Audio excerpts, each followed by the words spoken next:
All right. Everybody, peace.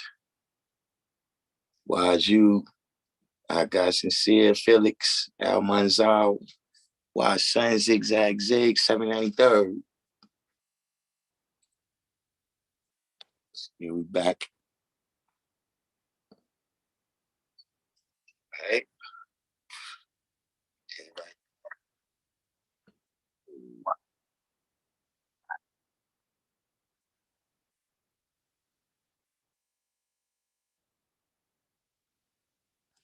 Wait, why is it sound?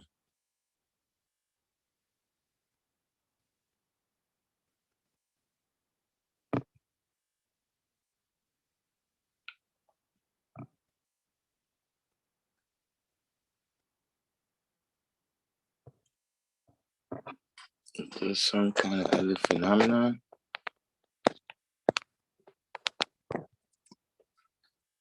Can y'all hear me?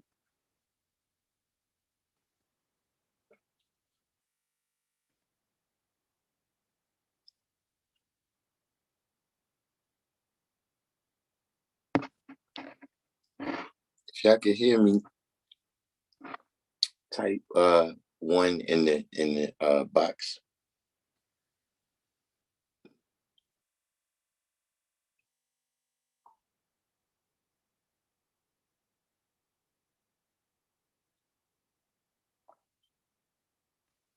All right.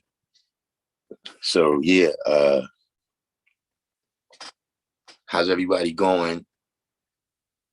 How's everybody going on the fast? We have a suggestion from Atif. Atif has suggested we go another day. Wait, where's the picture?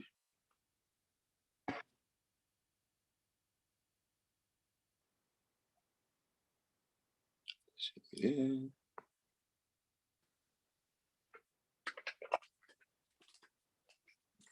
Using the pictures. I don't see the picture on my side. All right, here we go. But yeah, Atif has suggested that we just go ahead and rock another day. Oh, I see what it is. It's because I'm on the other page over here. But yeah, Atif has suggested, we roll, let that rotate in the room. See how y'all feel about that.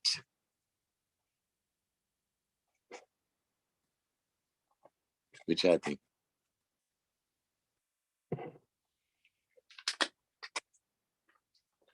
I found a new health store today though. I got some ginger tea, but they made it. And I got some ginger chews. Right up the block from the school. I didn't even know it was there. The guy took me by there today. So I'll be coming off. I'm gonna go ahead and drink my tea first. Then I'll trip downstairs. I don't know if y'all gonna be ready though. Because being I've been fasting from equality,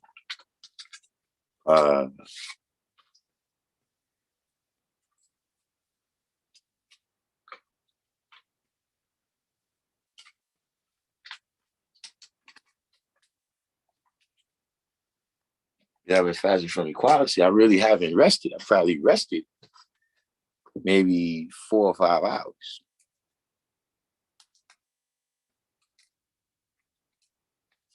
You know what I'm saying? So more than likely, I'm gonna take a nap right now, but I'll be up. I'm probably gonna be up before y'all. I'm still be broadcasting though, so you might have to just catch it on your rerun.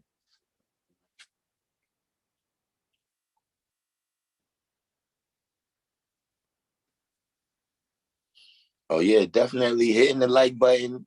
And another thing that works that helps even more than hitting the like button is when you post it. Like if you got a Twitter page or a Facebook page and you post it over there. But I'm pretty sure, like from what I've been seeing, like like even if you look at the Law School and Mecca channel, all of our views are down. Say from like, last year or during the pandemic.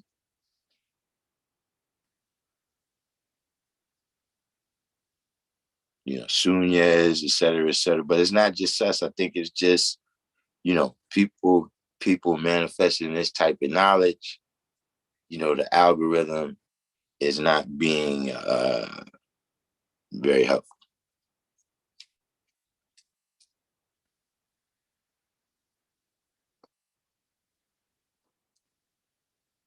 All right. Well, as you say, he got understanding hours left.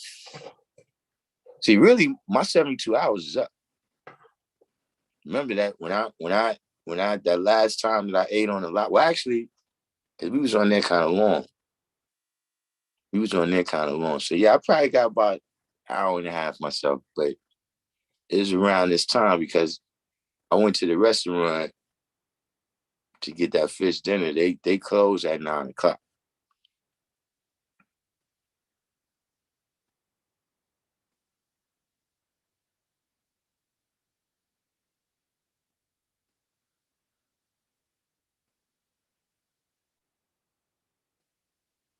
But while I was you know, fasting out, checking out some doing a little bit of reading, you know what I'm saying? And I came across a couple of stories. You know what I'm saying? Shout out to Day Son for sending me one of them.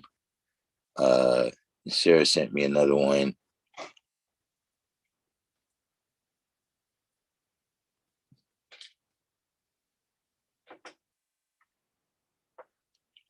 She said might have to go back to a Hotep channel. I don't know about that. The Hoteps, they under indictment right now. Listen, man. Man, we said the other day, I ain't going to jail with you.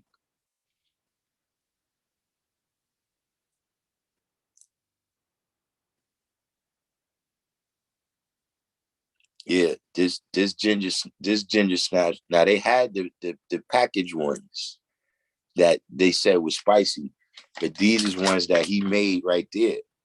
Like when I went to get the ones in the package, he was like, "Yo, I got them." Like he had the pot right there that he was making.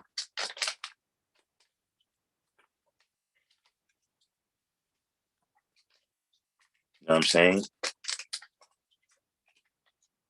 So another thing too, man. I gotta shout y'all out, man, for the just the support of the channel over the time. All that money that y'all was putting in the super chat over the last 2 years, I never took it out. You know what I'm saying? And I happened to check in there. I was like, you know what? I mean, checked in there. I was like, oh man, brothers have been showing me love. You know what I'm saying? Y'all look me out. Uh, I was able to handle some things with that. So shout out to the people of the channel, man. Hitting the like button, sharing it, the super chats, everything super positive. You know what I'm saying? But see, that's equality though. That's a part of the science, right? You know what I mean? When you give of yourself, man, brothers, look out. Guys send me some sneakers, matching my flag. So let me acknowledge that.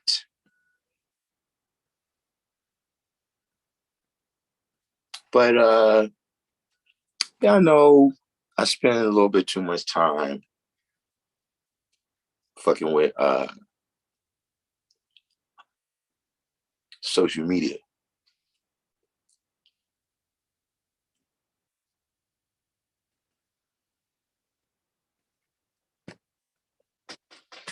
All right, why, son? Green peace. But yeah, I was watching this. Sometimes I pay a little bit too much attention to the social medias and the different stories, different things that people's talking about on there. But I'm interested in how the flow of civilization and society is going. And in doing some of my reading, right, I came across, you see the title today of the live, right? It's a little bit long. The real reason behind cancel culture. You know what I'm saying? We also, I was saying a story about the French.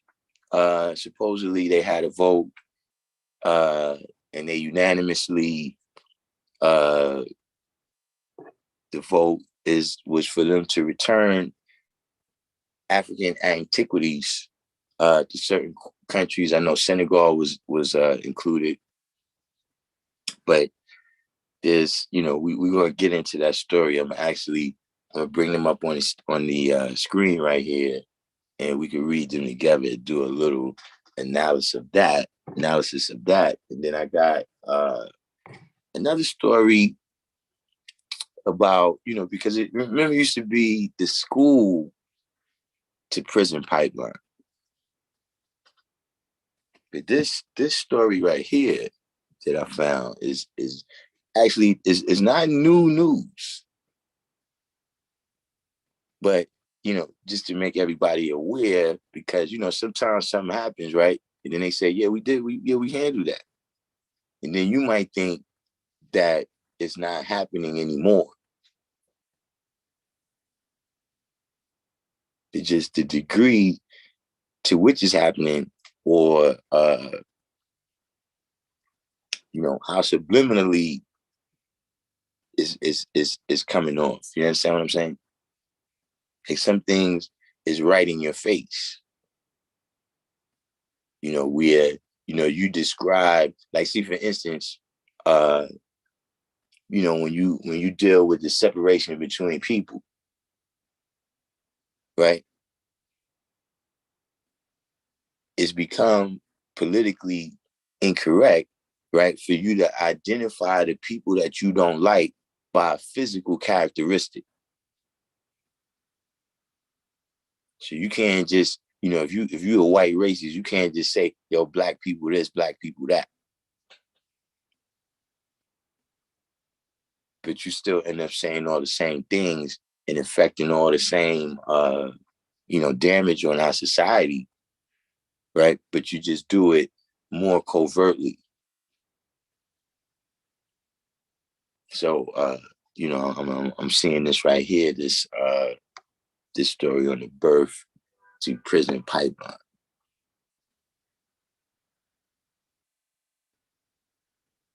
So see, y'all pretty quiet. So we'll get right in. I'm gonna pull up a screen right here.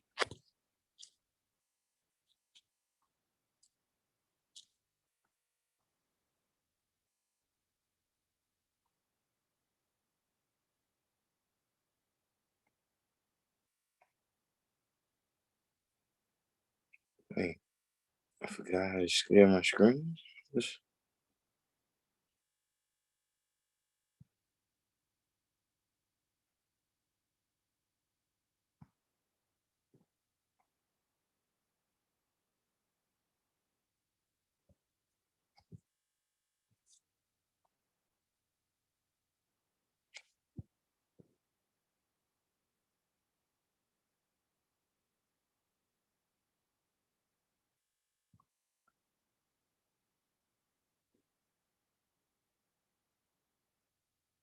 Hmm.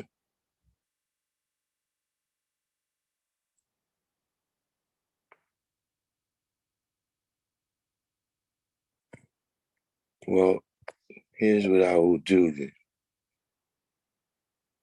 because for whatever reason, I'm on my phone again tonight. I don't have all my technology. So I'm gonna post a link to the story in the comment box right here.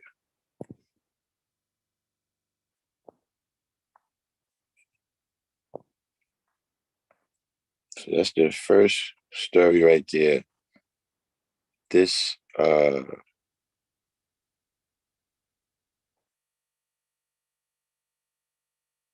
this is the Harvard Business School. This is the Harvard Business School website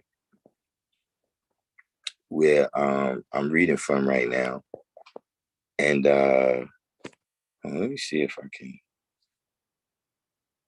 perhaps I can get this.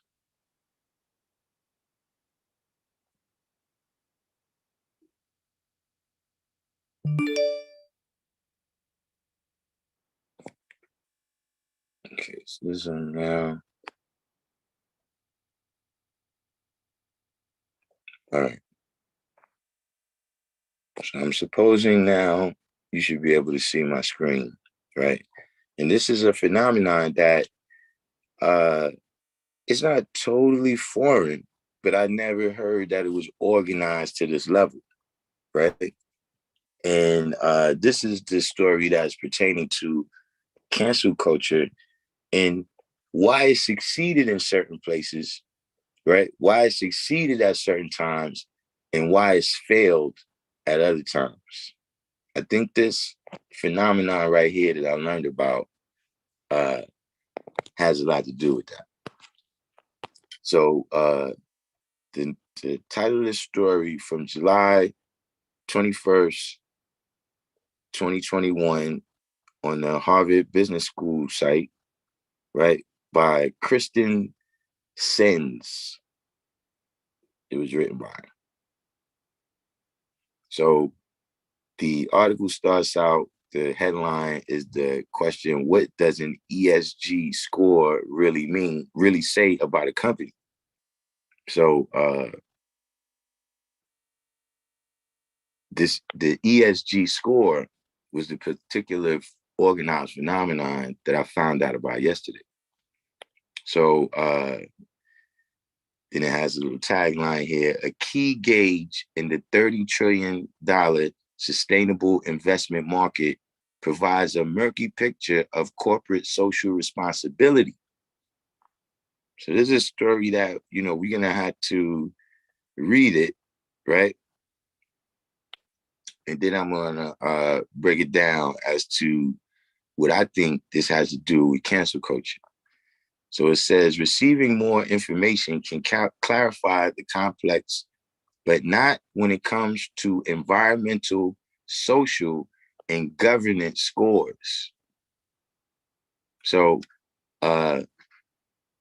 what this ESG score, right, is the major investment companies, right, like the Black Rocks, the angel investors, you know what I'm saying, the startup capital people and all of that, right? They're asking companies for this ESG score because what they use the ESG score for, as I found out yesterday, right, is that when you have a company that they're doing a lot of violations, you know what I'm saying, or an investment firm that they're invested in, all types of shady stuff, right? That they go to these companies, right? And if you have a high ESG score, they invest in your company to try to balance out all the messed up stuff that they invested in. So now they can say they invested in green energy, they invested in a social justice initiative, you know what I'm saying? Or, so we're gonna read some more and then distill it down. So a recent study shows that the more information a company discloses about its ESG practices, the more rating agencies disagree on how well that company is performing along these dimensions. According to the research, a 10% increase in corporate disclosure is associated with a 1.3 to 2% increase in 2% increase in ESG score variation among major ratings providers, which all interpret and process disclosures differently. With more than 30 trillion in sustainable investment capital on the line, the stakes are high for companies, investors, and investors. Institutions, asset managers, pension funds, and endowments often rely on ESG ratings to make investment decisions. Divergent scores hurt firms, investors, and markets, the research findings suggest, and these effects appear to be worsening over time. So we start to get into one of the elements of this, right? How this is a very phony thing. That's what this program is saying, that these companies, this is phony. And that the more, you say, they may say, look, we hired this many minorities or whatever. But, what was the exact circumstances of that, right, may show you to really be phony. So we have the fake aspect of this, right? Are being sold on money being invested responsibly by using these ratings that nobody really understands, says Harvard Business School assistant professor Anywhere Sikochi. Quite a name.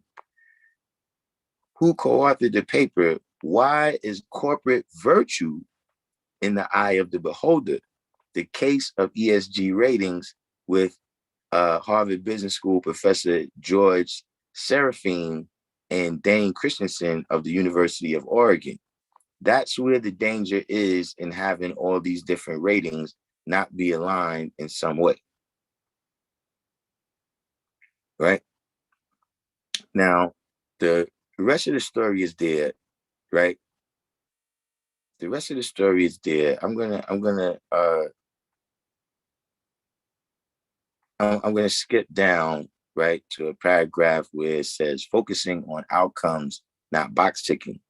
Sikochi says the research findings point to the need for greater debate about the ways to regulate disclosure that would make scoring more predictable for firms and useful for markets.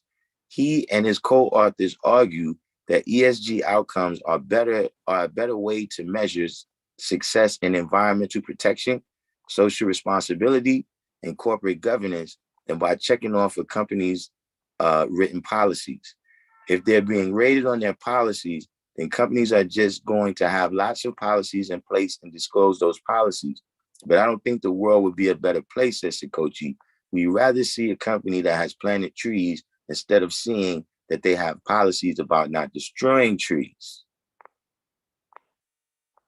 Now, like I said, the article is in the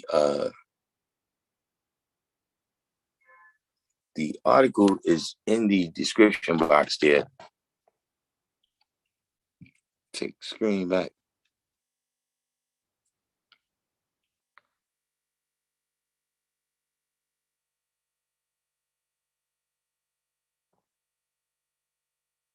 Let me get back into the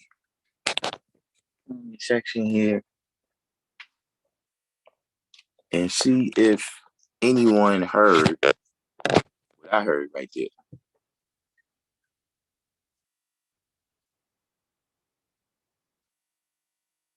Why Sam Zigzag just say you got to read The New Jim Crow by Michelle Alexander, a sister. She breaks down the science of the school to prison pipeline. Yeah, well, the story I got is that, when we get into that, you're going to see that, like I said, that, uh, that phenomenon has evolved somewhat, you know what I mean? But we're going to get into that. But did anybody hear, right, in the ESG, this story? It didn't speak directly to the point that I'm making, but it appears to me that that's the real reason cancel culture has grown past something where just a whole bunch of people on Twitter, right, just, talk shit to you, to where you actually lose your job. Because apparently, or what it would seem to me, right, is that doing these things would, if you fire this person that's controversial for whatever reason, right, this raises your ESG score and makes it more likely that you're going to be receiving some funding from these, institutional investors. Apparently, these institutional investors are looking at your ESG score, right, before they invest in your company. And as you just saw in the article, the ESG score is often just due to fake virtue signaling. So in that, we also see why cancel culture fails sometimes.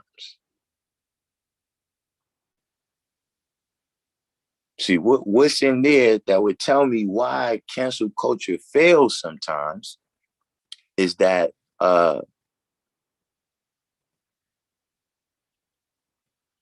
some people are not dependent on corporate America.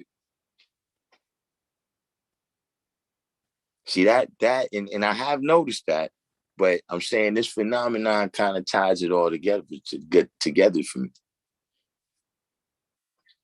That when you have someone who's not dependent on corporate America, they have a fan base that doesn't really connect to them through corporate America.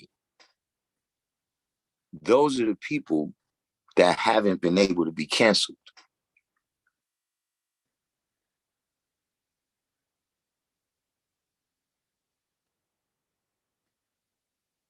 Does anyone is anyone seeing see that these methods of control? See, to me, that's what is, what was outstanding and intriguing to me. These methods of control, right?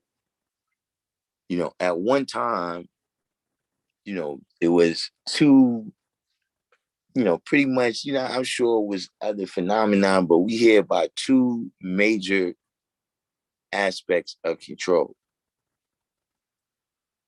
the whip in the Bible.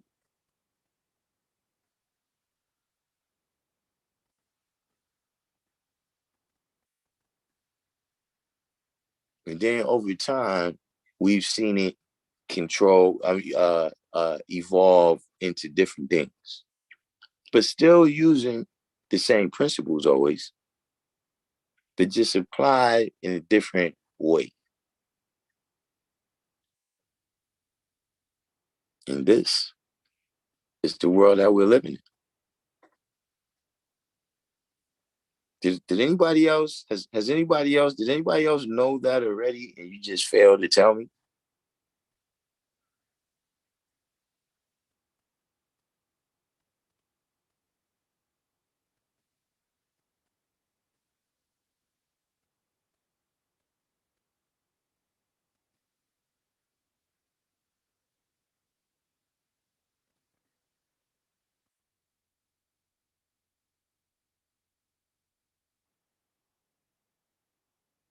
I guess y'all sleep out there. Feeling a little bit weak. Fasting 3 days. So we're gonna go back to the screen and get into the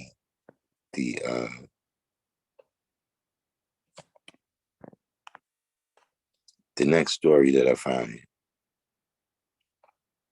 Right? A little more, this is what I'm saying, why you gotta pay attention to the fine print. So this story appears in the Art newspaper. I'm not exactly familiar with this or where it's based at. In fact, hold on for 1 second. Let me put the link in the box here on YouTube.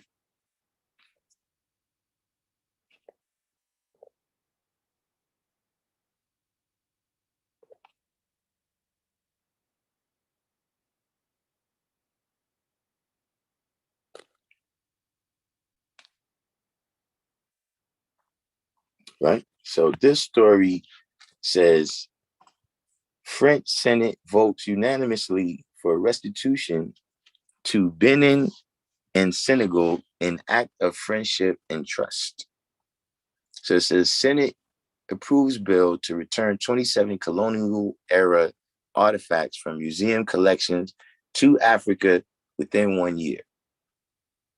In a unanimous vote on the 4th of November, 343 French senators approved the bill to return 27 colonial era objects in museum collections to Benin and Senegal within 1 year.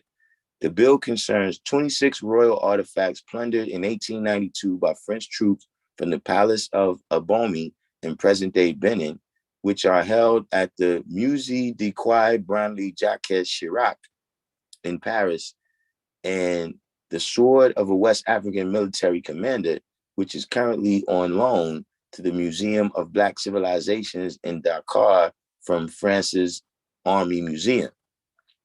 The French government launched an accelerated procedure for the bill in July, and it was unanimously passed in the National Assembly last month, with 49 deputies voting in favor on the first reading.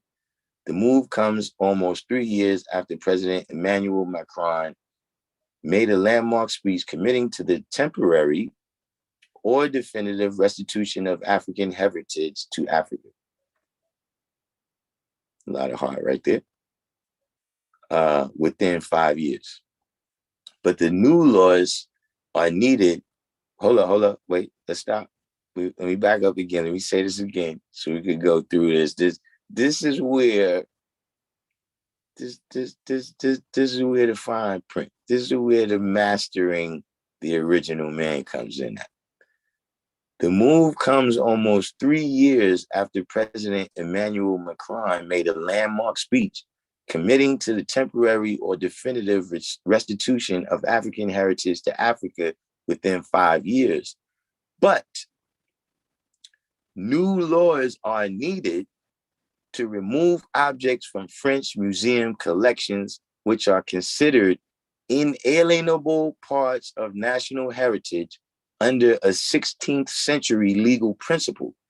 France has passed similar individual laws to repatriate human remains held in museums.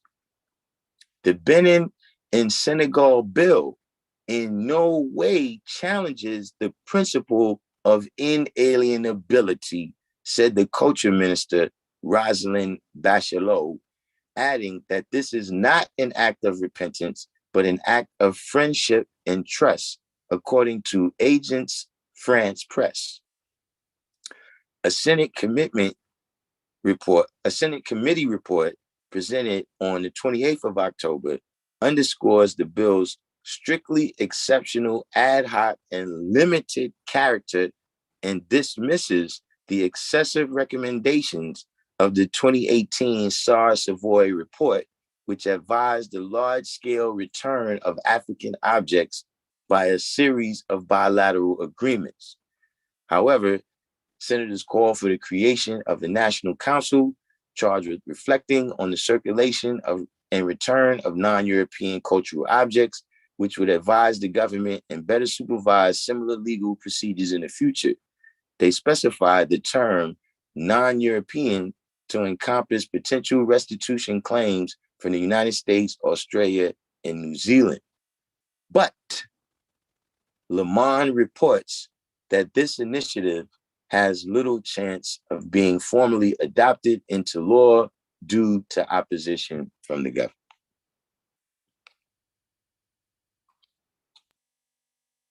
I don't know if y'all could tell I was I don't know if y'all could tell. I was slightly I deal with the millennials. It's how us young boys, how we talk. Look, I don't know if y'all could tell the way I was reading that. I was slightly triggered. It's a little bit triggered.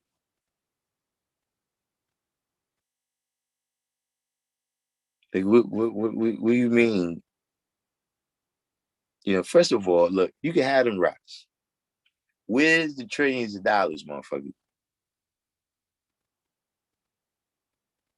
Like, seriously?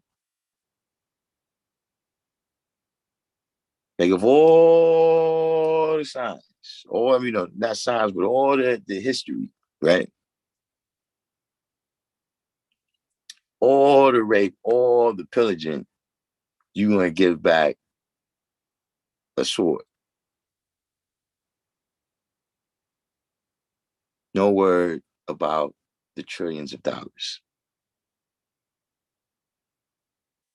Now, as Bourne said, exactly, that was why Boosie said he can't get canceled. He pays himself. Exactly. See, I didn't understand the phenomenon. I was like, yo, why is this thing, how is it working? You know what I'm saying? Like, to the point where you see when cancel culture got to the point where a company would get rid of some of their most productive employees.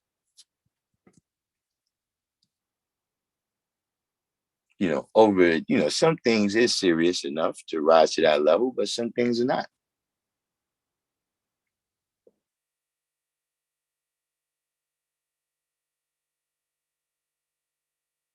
Why sense that they'll give us,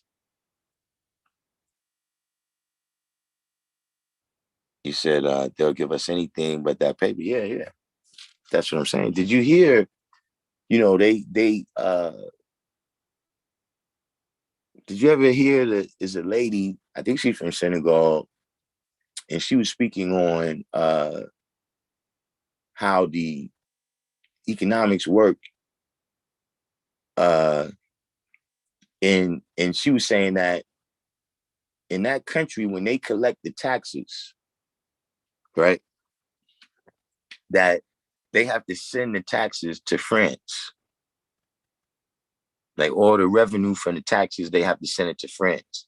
And then they have to apply to France to get the money back to run their national budget. But they can only get back, I think she said 60% is the maximum of the taxes that they can get back.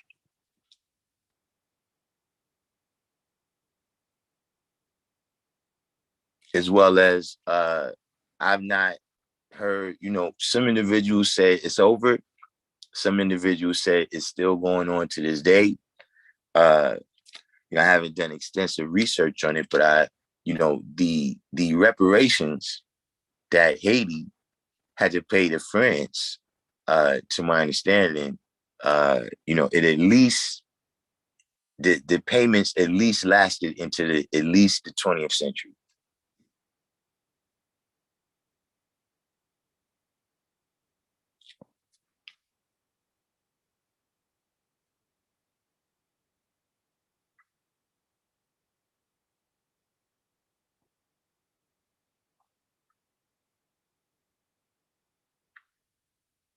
Complete said, beware, when they give you paper, they'll pull a Mexico on us and crash the dollar as soon as they change the currency.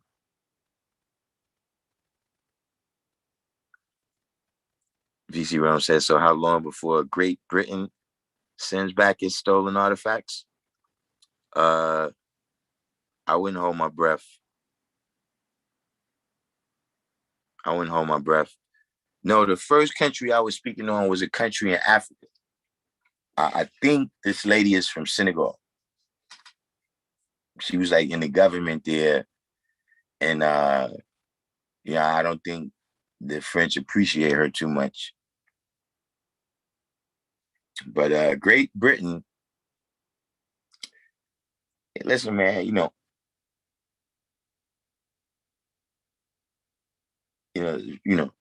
people that steal don't get shit back.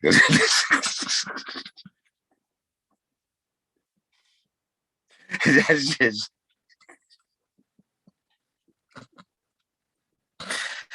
hey, listen, man. I know this is not the City Sciences channel. You know what I'm saying? Uh, but there's just some things that don't happen. You know what I'm saying? Like, uh, you know, prostitutes never issue a refund.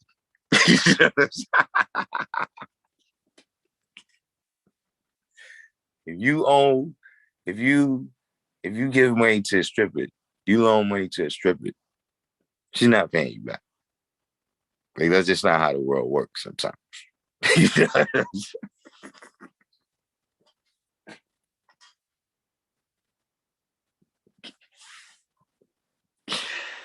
Yo, uh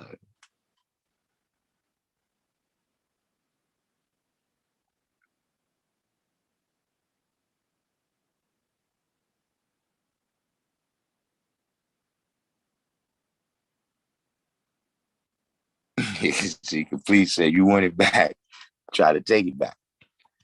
That's just the way.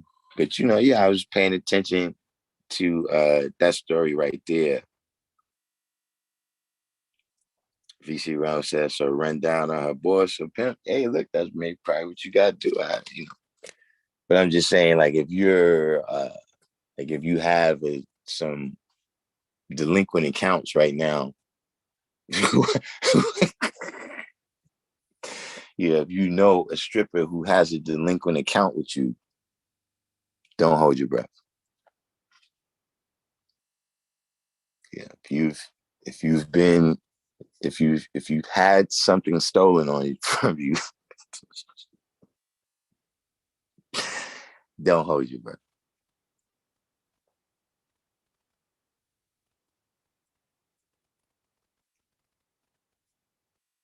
So we had a little fun with that, but let's move on. We got another story here, and then I guess we can y'all want to chime in.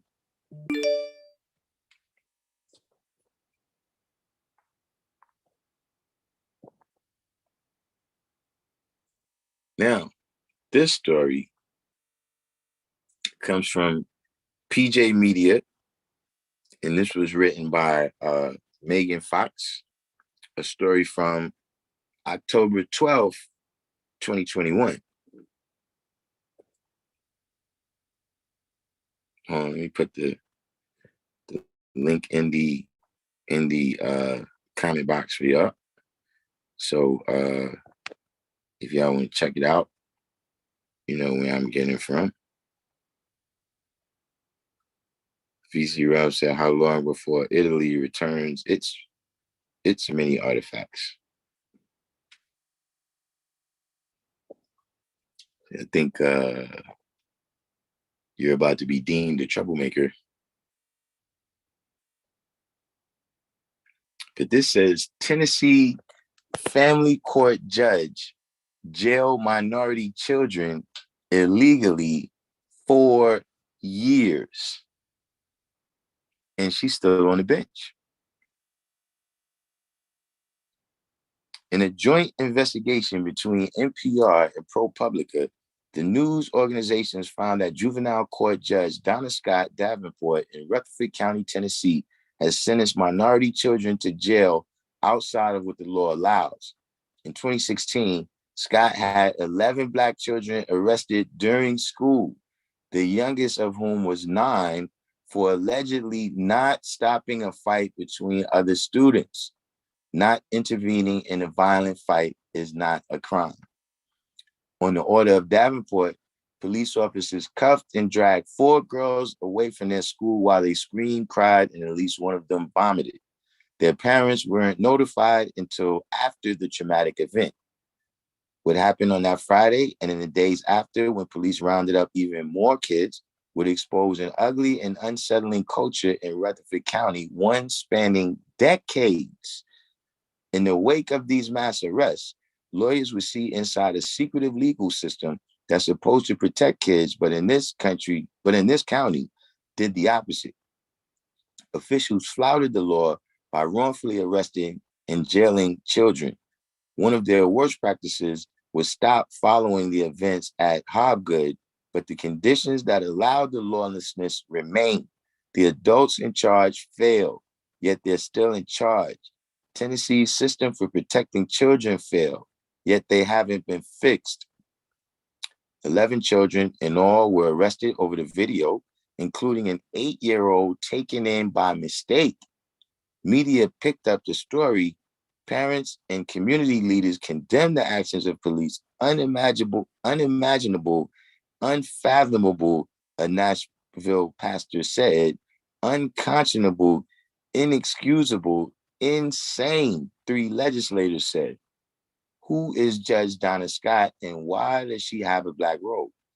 Rutherford County established the position of elected juvenile court judge in 2000, and ever since, Donna Scott Davenport has been the job's only holder. Sometimes she calls herself the mother of the county. Davenport runs the juvenile justice system, appointing magistrates, setting rules, and presiding over cases that include everything from children accused of breaking the law to parents accused of neglecting their children. While the county's mayor, sheriff, and commissioners have all turned over, she has stayed on, becoming a looming figure for thousands of families. She's been the judge ever since I was a kid, said one mother whose own kids have cycled through Davenport's courtroom. One man, now in his late 20s, said that when he was a kid in trouble, he would pray for a magistrate instead of Davenport. If she's having a bad day, most definitely you're going to have a bad day.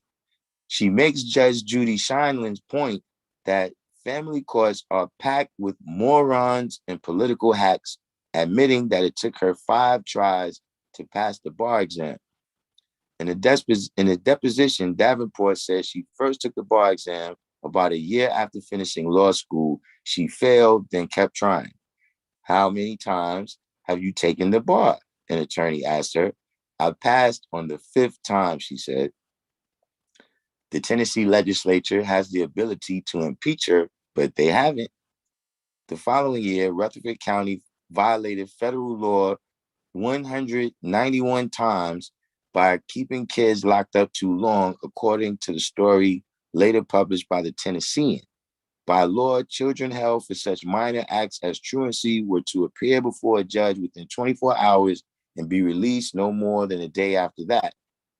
The newspaper interviewed Davenport, who estimated half of those violations occurred because a kid had cursed her or someone else. For cursing, she said she typically sentenced kids to 2 to 10 days in jail. Was I in violation, she said? Heck yes. But am I going to allow a child to cuss anyone out? Heck no. It turns out that Davenport has been admonished several times by higher courts and disciplinary committees for flouting the law, but no one removed her from her job. In 2016, the Tennessee Board of Judicial Conduct publicly reprimanded Davenport in a family law matter. A father's lawyer had asked to move his case to another county. The reprimand found that Davenport's intemperate conduct threatened the right to a fair hearing. In one case, Davenport actually disobeyed 2 appeals court rulings and terminated a mother's parental rights without authority. blatantly disobeying the higher courts. Davenport, finding that her mother had neglected her daughter, granted custody to another couple. Two higher courts disagreed and ordered Davenport to reunify the mother and child. Instead, Davenport terminated the mother's parental rights. The other couple then adopted the girl after being exhorted by Davenport to move quickly, according to the State Court of Appeals opinion. The adoption went through while the challenge to Davenport's parental termination ruling was still pending. In the second go-round, a state appeals court judge made clear his displeasure, saying during oral argument, our little system works pretty simple. It's pretty simply. If a higher court tells the lower court to do something, the lower court does it. That didn't happen in this case. 2 months later, the appeals court overruled Davenport for a second time, saying it was troubled by the proceedings to this point. The court ordered Davenport to reunite the mother and child expeditiously. No one in the public or media can find out what Davenport is up to because court files are mostly off limits. Proceedings can be closed at a judge's discretion. Bad judges always close their cases and claim that privacy issues demand it. This is why cameras should be installed in every courtroom. You know, I think we can stop there.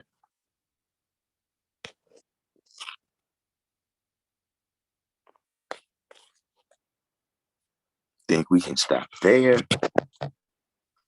You know what I'm saying? Like I said, the links to all the articles is the links to all the articles is in the description box.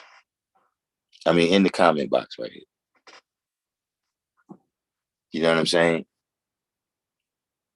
And you know, this is a phenomenon right here that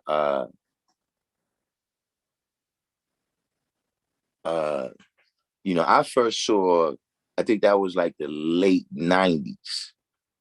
There was a kid in Florida that had been sentenced to juvenile. And while he was in juvenile, you know, something happened. It was like 6, 7, 8, 9 guards, right? Whatever they was doing, like they ended up compressing his chest or something, you know, and the kid ended up dying. And so when the investigation went into it, it turned out that he wasn't even supposed to be there. So as they researched it, they found out that you know, through the jail that he was at, the juvenile detention center, whatever you know they call it in Florida, right, was a private. It was a private institution, and so judges in this particular place, this was in Florida, judges were getting kickbacks to you know, sentence children to you know, be in the jail. So this kid was, you know, he was a part of that process, but he ended up getting killed. So you know, of course there was reform, you know, outrage and all of this, you know, however you want to say it. You know, and you know, every time they say, yeah, you know, we've handled that. You know what I'm saying? Kind of this narrative that, you know, everything is in the past. You know, and that, you know, even when things go wrong, it shows the beauty of our system because we correct it.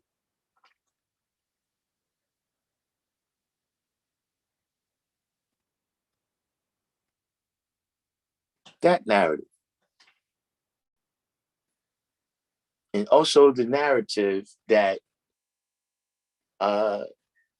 white women haven't been a part of the oppression.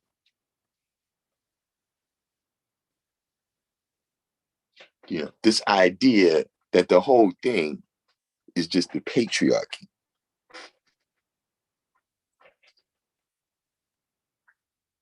When I've heard the most radical people speak on this, where you say that the black man and the white man were allies in patriarchy during slavery.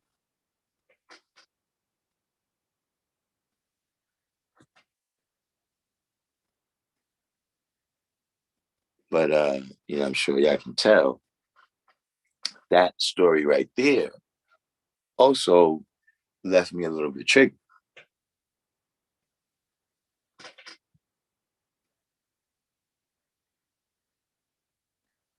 Please say welcome to Amityville.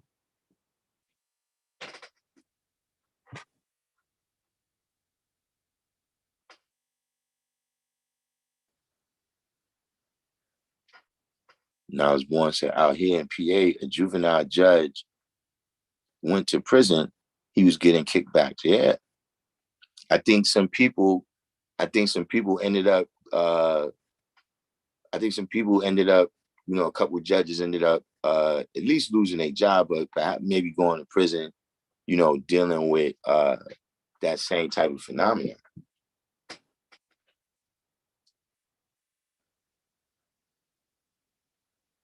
Lord Hashim, peace to the God. Now I was born said a history of Karens. And please say that's why Hillary couldn't win. Yeah, Hillary was ultimately just unlikable.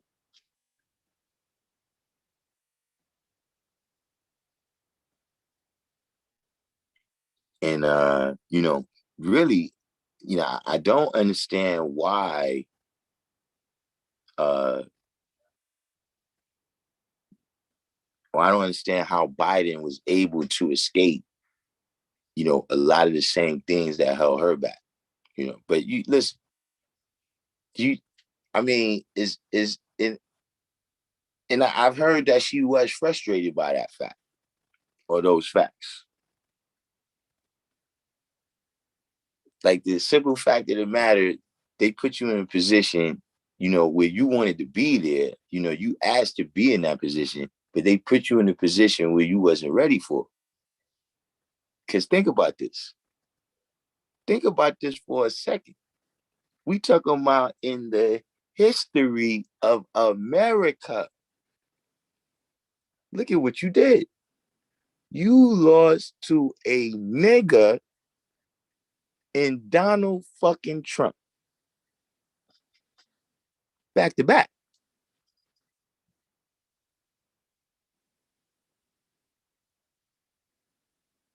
So it's clear that somebody was delusioning themselves. Somebody was delusioned, right? Suffering from delusions about the viability of her candidacy.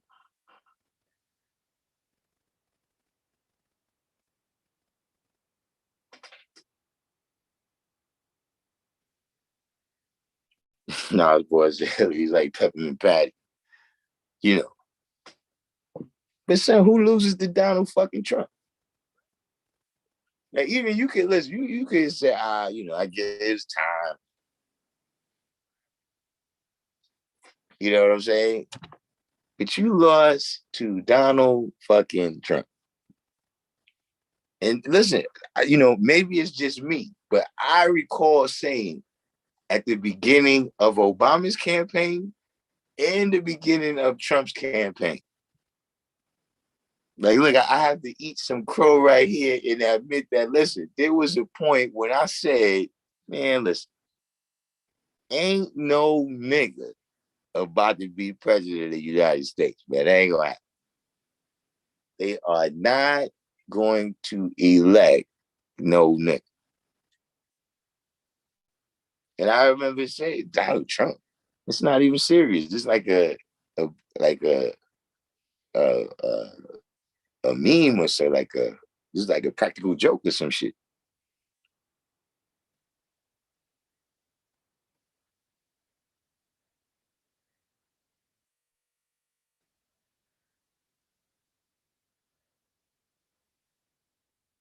But the stories, right? what did y'all think about those stories? And hold on, let me put the link.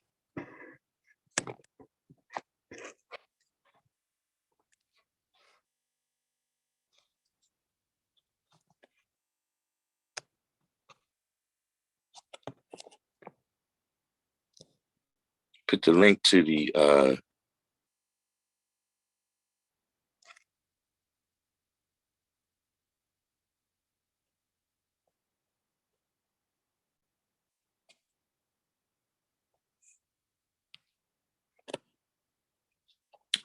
to the what's her name?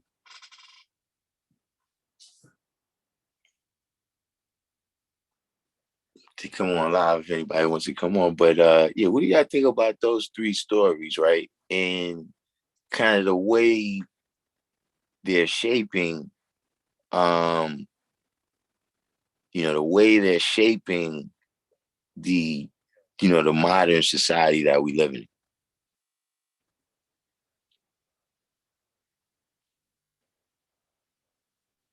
Yeah, right, Jarrell boy, like, yeah, as I was looking at it. Like, this is like a publicity stunt. This not, you know what I'm saying? Self I built. You know what I'm saying? Because, I think these stories, first of all, what is the impact that that's having, in terms of, like we say, the school to prison pipeline, uh, a lot of that is just about, the analysis. It's about the analysis of the,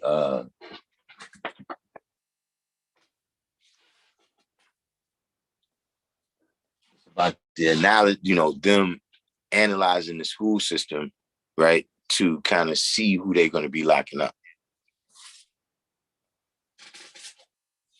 But this right here is saying that they plucking them straight out of the school.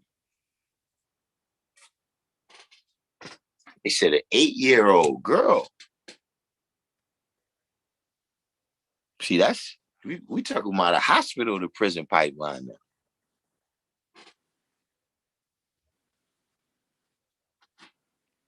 Like, school is where you just sending them to line them up.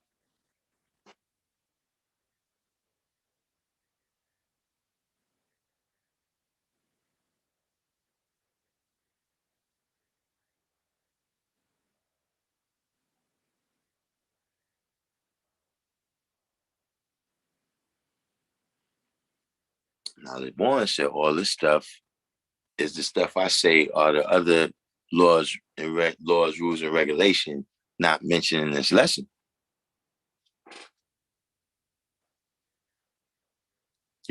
But think about that, right? That ESG score, right? This is what I'm saying. Like, when it hit me, right? Okay, it gave me an understanding about cancel culture, right? But remember something else that's teetering right on the, you know, it's cancel culture, but uh how would you say is almost bigger than just cancel culture, right? Right? Could this possibly have anything to do with all these companies that's mandating the vaccine?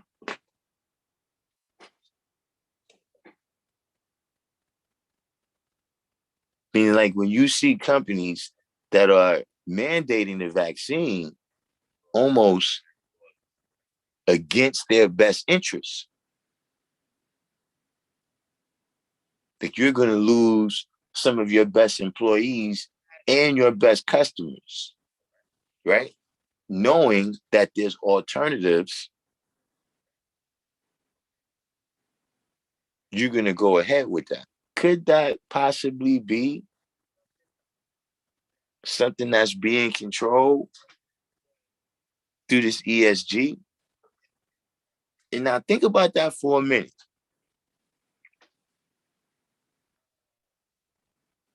Nobody elected these people. We don't even know who they are.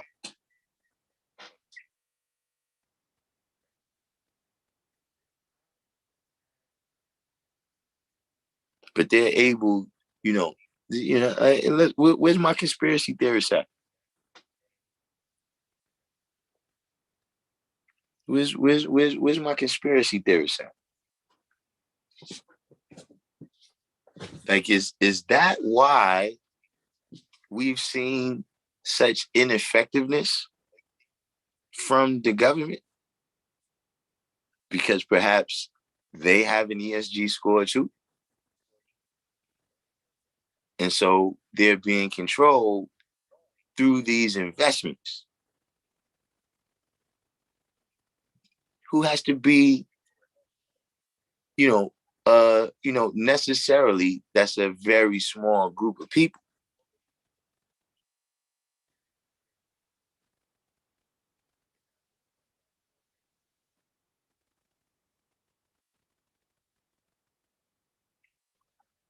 Self-Bill said, what happened to an 8-year-old girl? Are we at the point of the year where the blacks get nonstop coverage for heinous acts perpetrated against them? No, these were some news stories. These were some news stories that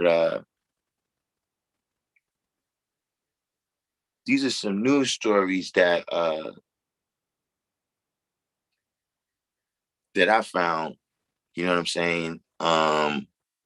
The whole story. I posted three links in the comment box to the actual story, so everybody could go read them themselves. It's always links in the story where you can kind of put some more context on what's going on in the story. But the story was about a judge in Tennessee who's been in place since 2000 that has been locking up a large amount of minority children. You know what I'm saying? Like, is that the new way? Meaning, like, look, if we could put all this on you, you know what I'm saying? If we could give you a record at 8, 9, 10, 11, we can label you a problem child, get all our pills off on you. Like I said, where my conspiracy theories at? Then by the time you get 16, we can file you right into the jail that we got to keep 80% capacity on.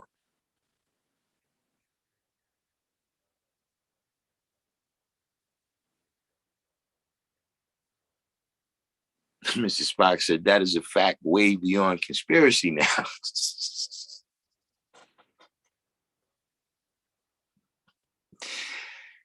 You know what I'm saying? Let me see.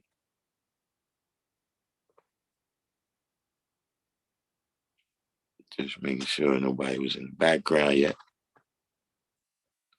Self-Bill said they've been doing that. Yeah, but see, this is the thing. I know that it was a phenomenon because that's what we spoke about. How I first found out about this was in the 90s. You know what I'm saying? There was a kid that got killed by the COs in a juvenile jail. You know what I'm saying? So the first investigation was into okay, how did he get killed? Like, did y'all kill him? Was it was he fighting with you to that level? What happened? But then in the midst of all of that, it turned out that he wasn't even supposed to be there. I mean,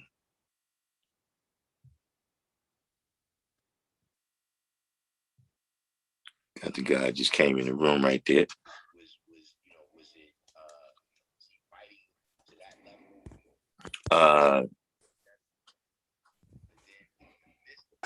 But yeah, that's what where's my what's name?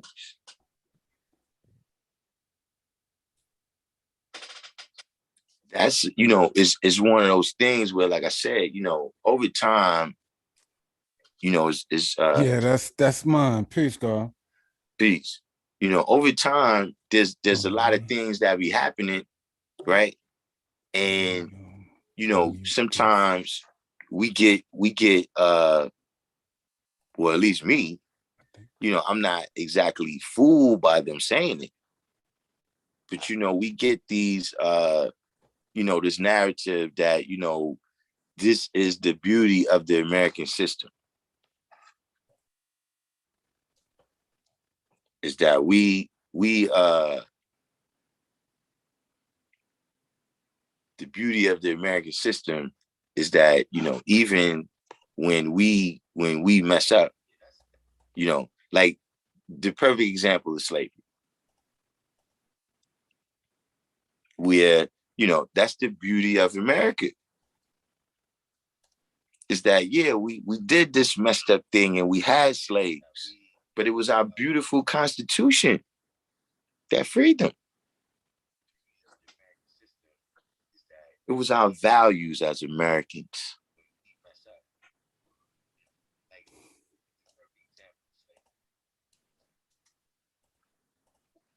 Now I said, can you repost that story about the brother that was practicing Islam before Noble Jew Ali and fought?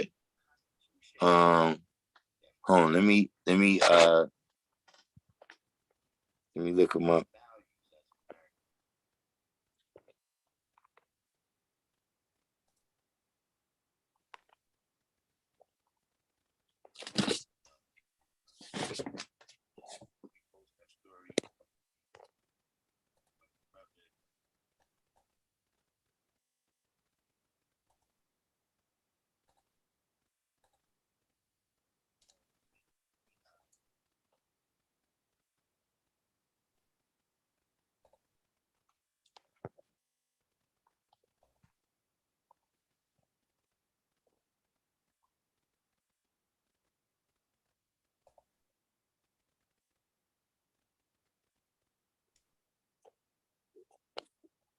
Hold on, I got it.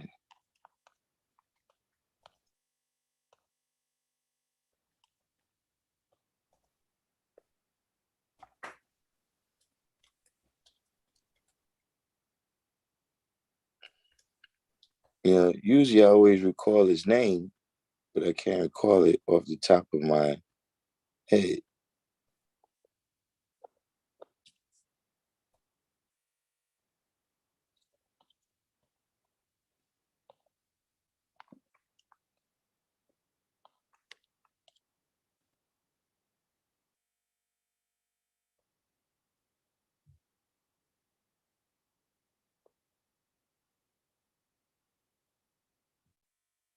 Oh, I think this.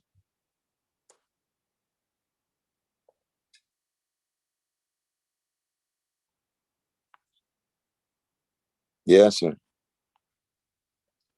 so hold on. Let me put this link in there. Uh, and this is from also Harvard University.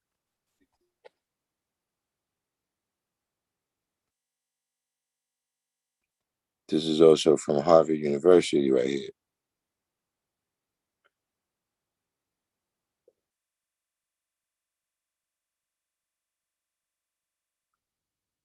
Yeah, federal judge in New York said medical workers could use medical exemptions. Yeah, I saw that story, but I was in whatever kick. We wasn't doing this particular format of covering stories.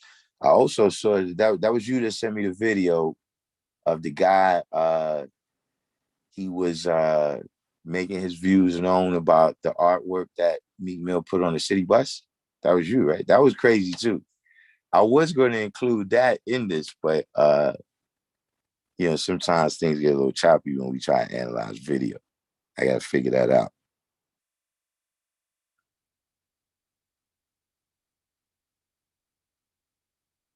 But yeah, that's the link right there for the brother Lucius Harris, who was dealing with Islam here in the wilderness of North America before Fard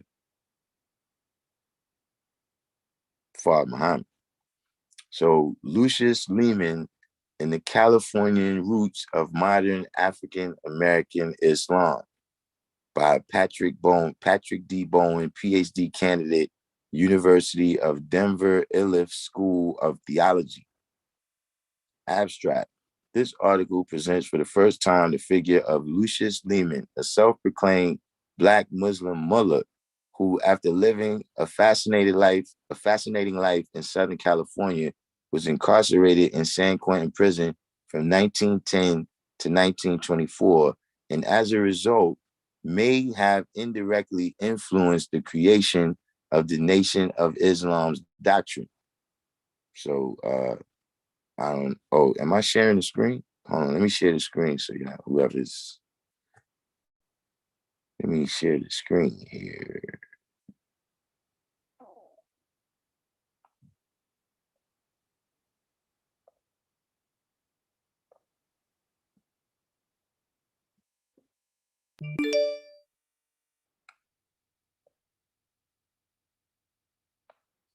Okay, so here we are. That's a picture of the brother right there, Lucius Lehman, in 1888, Folsom Prison Records, courtesy of the California State Archives. Look like he ain't playing no games. Introduction, the San Quentin Connection. One of the most controversial issues in the study of African-American Islam is the question of whether Wallace D. Fard, the founder of the Nation of Islam, was the same person as Wallace or Wally Dodd Fard or Wally Dodd Ford, incarcerated in San Quentin prison in the second half of the 1920s. According to NOI tradition, Wallace Ford was born in Mecca, Arabia, to a Black father and a white mother on February 26, 1877. After studying in London and at the University of Southern California, Fard, who was on a divine mission, arrived in Detroit on July 4, 1930, to introduce the city's African Americans to his teachings about their origins, that Black people are the original man, that their people were from Mecca, and that Islam was their true religion. However, in the 1950s, the FBI, in an attempt to discredit the NOI, conducted an investigation of Fard's background and soon leaked its conclusions to the press. Fard's true identity, the FBI asserted, was far from the idealized image he had given the NOI. He, first of all, was neither from Mecca nor half Black. Fard was actually a dark complexion white or mixed white, an Asian man originally from Oregon, Hawaii, or New Zealand, who had been living in Los Angeles since the 1910s, was a derelict husband and father, and was a small-time opium dealer. It was, in fact, due to the last of these traits that resulted in Fard, whose true name, the FBI claimed, was Wallace or Wally Dodd Ford, being incarcerated in San Quentin prison in California from 1926 to 1929. The strongest pieces of evidence presented to support his claim were photographs and fingerprints of Wallace Dodd Ford, purportedly from San Quentin prison, that matched those of Fard, who was arrested in Detroit in the 1930s. One of the major criticisms of this evidence that has been brought up by the NOI is that no one outside the government has seen proof that these two pieces of evidence, particularly the fingerprint records, were genuine and not planted by the FBI as part of his well-known disinformation and counterintelligence activities at the time. Recently, however, a 1917 draft registration card from Los Angeles for Wallace Dodd Fard. On the card, Ford is put in parentheses next to Fard, indicating that the former was an alternative spelling. The card indicates that this Fard was born in 1893 on February 26, the same day, though not the same year, that the NOI claimed for its founder. Fard, described as being of medium height and build with brown eyes and black hair, is listed as an unmarried restaurant owner. Finally, His place of birth is noted as being Shinka, Afghanistan, which is possibly what is known today as the Shinkay region in the southeast part of Afghanistan, or a town with a similar name in nearby northwest Pakistan, both places inhabited by the Muslim Pashtun people. The majority of these traits are consistent with much of the evidence concerning fraud discovered by the FBI in its investigation, as well as the additional evidence and analysis presented by Carl Evans in his biography of Elijah Muhammad and Fatima Abdul Tawwab Fanusi in her 2008 dissertation. So we're going to go ahead and, we understand what the connection to fraud. Now, let's get back to Lucius Lehman. We're going to skip ahead a little bit here. And for the record, no, I'm not skipping ahead because I don't want to hear the stuff about fraud. I put the link. The link is in the comment box. You know what I'm saying? You can check it out. I'm just saying that the brother asked me to speak on Lucius Lehman. Or, that's the reason that we pulled this article up. So it said, with it therefore being very probable that the founder of the NOI was incarcerated in San Quentin prison from 1926 to 1929, during which time he likely developed the main ideas that would become the NOI doctrines. Knowledge of the ideological trends among San Quentin's Black prisoners in the 1920s will help us gain a deeper understanding of how it was that the NOI acquired its famous, if not notorious, radicalized worldview. Although a few attempts have been made along these lines, these have been, for the most part, based almost entirely on speculation, and they have all ignored two key pieces of evidence. The fact that a highly intelligent Black man who presented himself as an Islamic leader and a committed Black nationalist was living in San Quentin until 1924. Two, San Quentin's small Black prison population was reportedly very committed to Black nationalism in as late as 1925, and most likely was at least somewhat interested in Islam. The present article is primarily a discussion of these first two issues. I will present a brief biography of the man known as Lucius Lehman, a self-proclaimed mullah, Imam of Islam, Egyptian Sudan, who has until now been completely ignored in the history of African-American Islam. The majority of this article will offer an overview of what can currently be documented about his fascinating life. This will be followed by a discussion of the development of Islamic Black nationalism and how this was connected to Lucius's likely influence on San Quentin's Black prisoners in the 1920s, an influence that probably lingered after he was released in 1924. Although most readers of this article would be interested in Lehman because of his likely indirect influence on the NOI's founder, the story of Lehman and his Islamic Black nationalism is also important for scholarship on African-American Islam for another reason.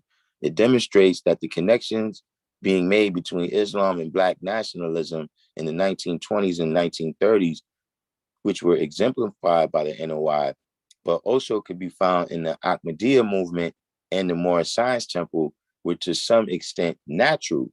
That is, individuals like Lehman, who may have had no exposure to the popular African-American Islamic groups at the time, could have independently come to the conclusion that an Islamic identity and Black nationalism should be combined.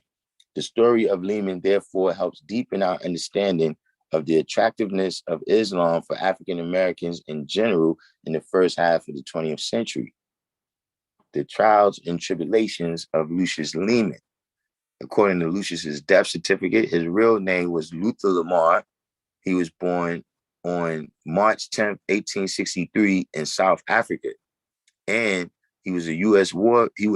veteran who had been living in the local national military home for at least a few days prior to his death.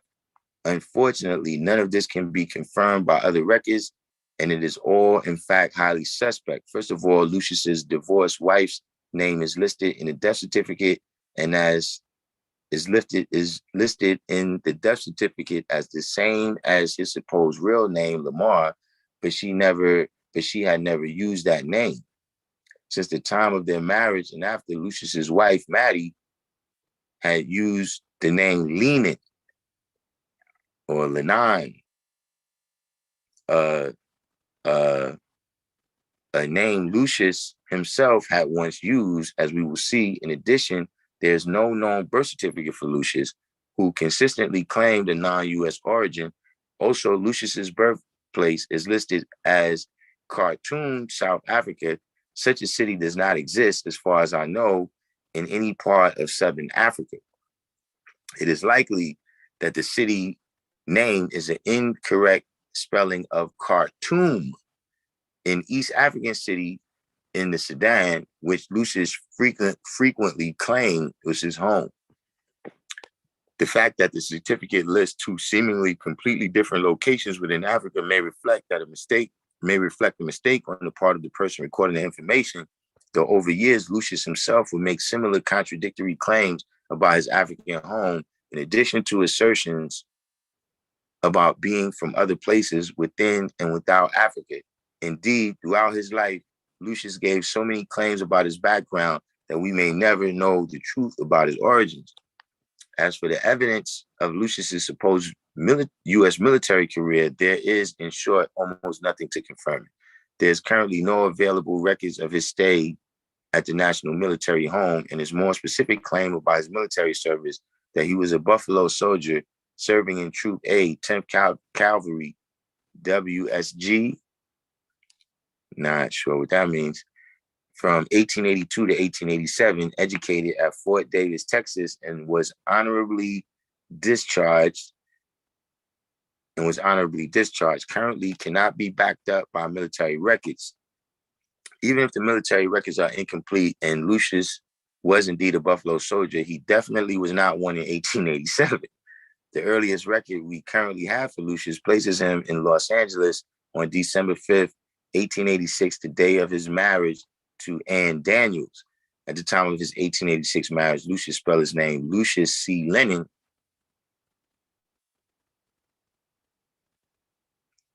Got a little alert right there for him. No, what that's about.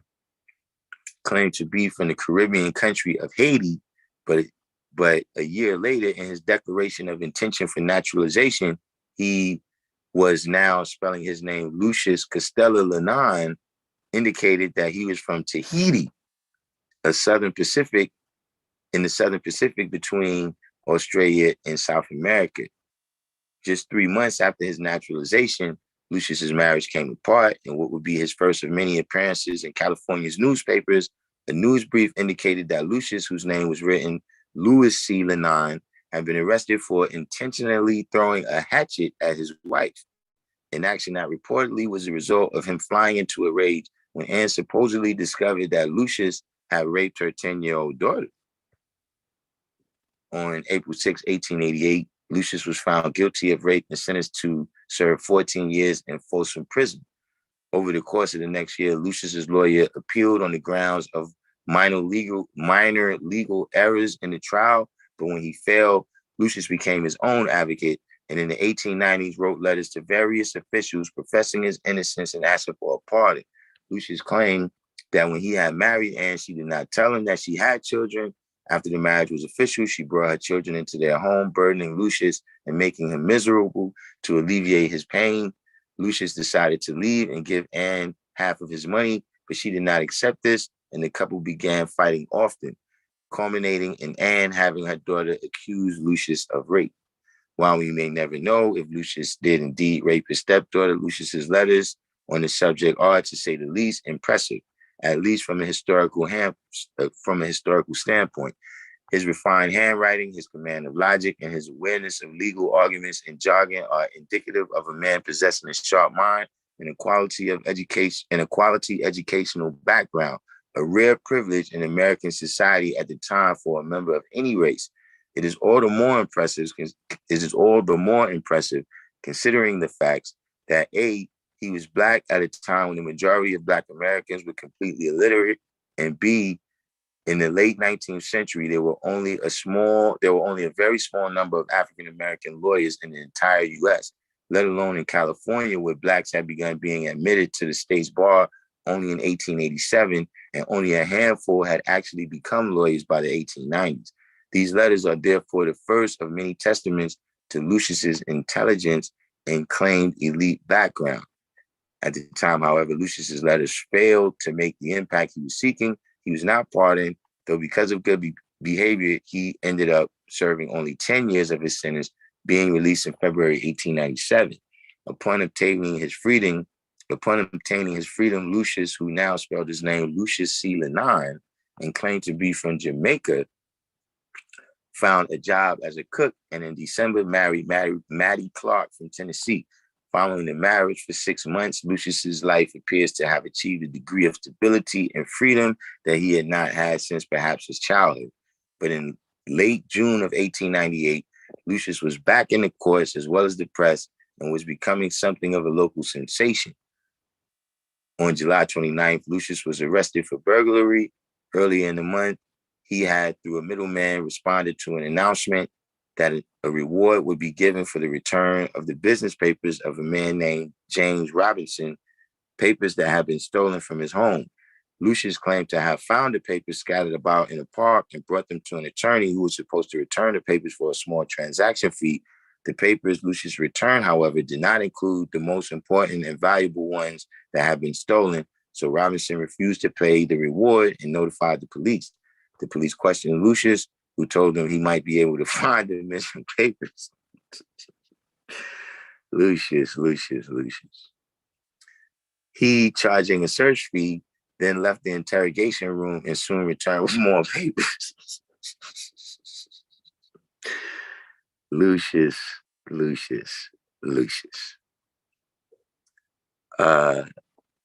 To Robinson and the police, it now seemed obvious that Lucius had been Robinson's burglar. Lucius was subsequently arrested, though the outcome of the case would defy the expectations of all, or at least most involved. At the preliminary examination on July 1st, Lucius rather surprisingly chose to act as his own attorney. When the prosecution presented his case, Lucius took extensive shorthand notes. He then proceeded with cross-examinations that were so skillful and impressive that the detectives, the district attorney, and even the judge were all left shocked, and the case against Lucius began to look extremely weak. Newspapers called him one of the brightest and most remarkable prisoners they had seen in years, and after the hearing, the judge remarked that few lawyers practicing in his court had ever conducted as skillful a line of cross-examination as this defendant. Then, when presenting his case, Lucius explained that not only did he have a white British grandfather, but he had been educated for diplomatic service in London at, according to his later claims, Oxford University, and he could speak 13 languages. He added that after being released from prison in 1897, he had gone to Cuba before returning to Los Angeles to marry Maddie. Despite being impressed with Lucius, the judge was not ready to dismiss the case, and a trial date was set. In the intervening time, the police discovered that Lucius's marriage to Anne had not been legally annulled, so Lucius was charged with bigamy. For this case, Lucius, who was seen reading a number of law books in the courtroom, hired a lawyer, explained that he had believed that he had indeed legally divorced Anne, and after examining the relevant documents, the court found out this was the truth. Lucius's burglary trial in October, for which he used a lawyer, his surprising conduct was again noted in the papers, though this time there was an emphasis on his extremely relaxed attitude throughout the proceedings. Even when being questioned by the prosecutor, Lucius never once appeared flustered or unsure, and continued to record every word that was being said during the trial. His confidence was so unwavering that a rumor had spread that when he was leaving the city jail for court in the morning on the final day of trial, he, smiling, told the guard opening his cell door, "You will do that for me just once more." When, as he predicted, the case was dismissed, the Los Angeles Times called Lucius the colored genius. After the trial, Lucius announced to reporters that he was planning to return to Cuba, where he supposedly had served in the military under General Garcia, though by the next year he was back in Los Angeles, where his wife was giving birth to his child and where he filed under the name Lucius Cartel Lenon, and as a British subject from the West Indies, a new declaration of intention for naturalization, and was officially made a citizen in 1903. Over the next 11 years, Lucius remained in the Los Angeles area, working primarily as a brick and tile maker, and until 1910, he, for the most part, avoided encounters with the law. Lucius, however, was not one to remain out of the spotlight long. In 1901, he conducted an interview in the Los Angeles Herald in which he claimed to be the grandson of Napoleon. Lucius told the reporter that his father was the second son of Napoleon and had married Lucius's mother, a native African woman. This son, he claimed, traveled extensively in Africa, going from Cape Town, South Africa, to Egypt, and later to Sudan, where Lucius Lenin was born, along with 11 other children of the Union. At the age of 13, Lucius claimed he was sent to Oxford and graduated from there in 1877, after which he spent 2 years in Heidelberg, Germany, studying civil engineering and language. The reporter noted that Lucius's comprehensive knowledge of history and world politics are convincing, if not conclusive, proofs of the genuineness of his claims. In addition to this being the first known instance in which Lucius claimed to be Sudanese, it was also the first in which he claimed to be a follower of Islam, which he said was the religion of his mother. None of this, of course, has ever been confirmed. So this is 1901. 1901 is his first documented instance of saying he was a follower of Islam, which would predate, what was that predate? Noble Drew Ali is 1914. Am I correct on that? And the NOI is 1930. You know, this would predate even the Ahmadiyya movement. So, you know, that's what makes this interesting. In 1903, Lucius's naturalization made the news, and in 1905, his name was in the paper when he was reportedly beaten and robbed for the $30 in gold he was carrying that belonged to his employer. Then, in the following year, Lucius played a minor but notable role in the movement that marked the birth of the modern Pentecostalism. The Azusa Street revival began in early 1906 when William J. Seymour, a former slave who had been a holiness preacher, arrived in Los Angeles and began spreading the message of the phenomenon of speaking in tongues. Now, we're going to do it tonight, but everybody should look up that Azusa Street, the Azusa Street revival. I first discovered it doing some research on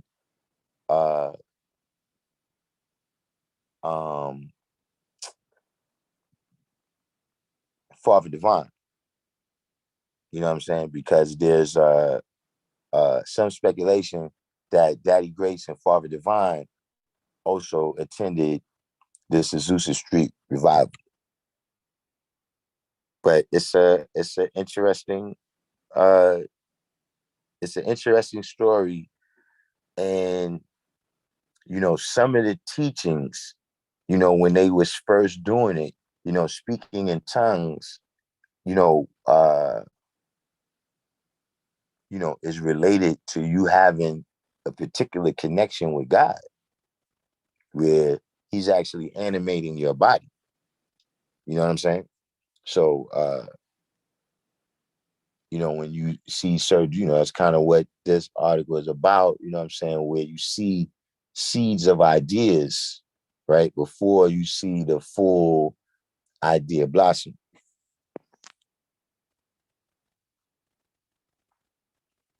But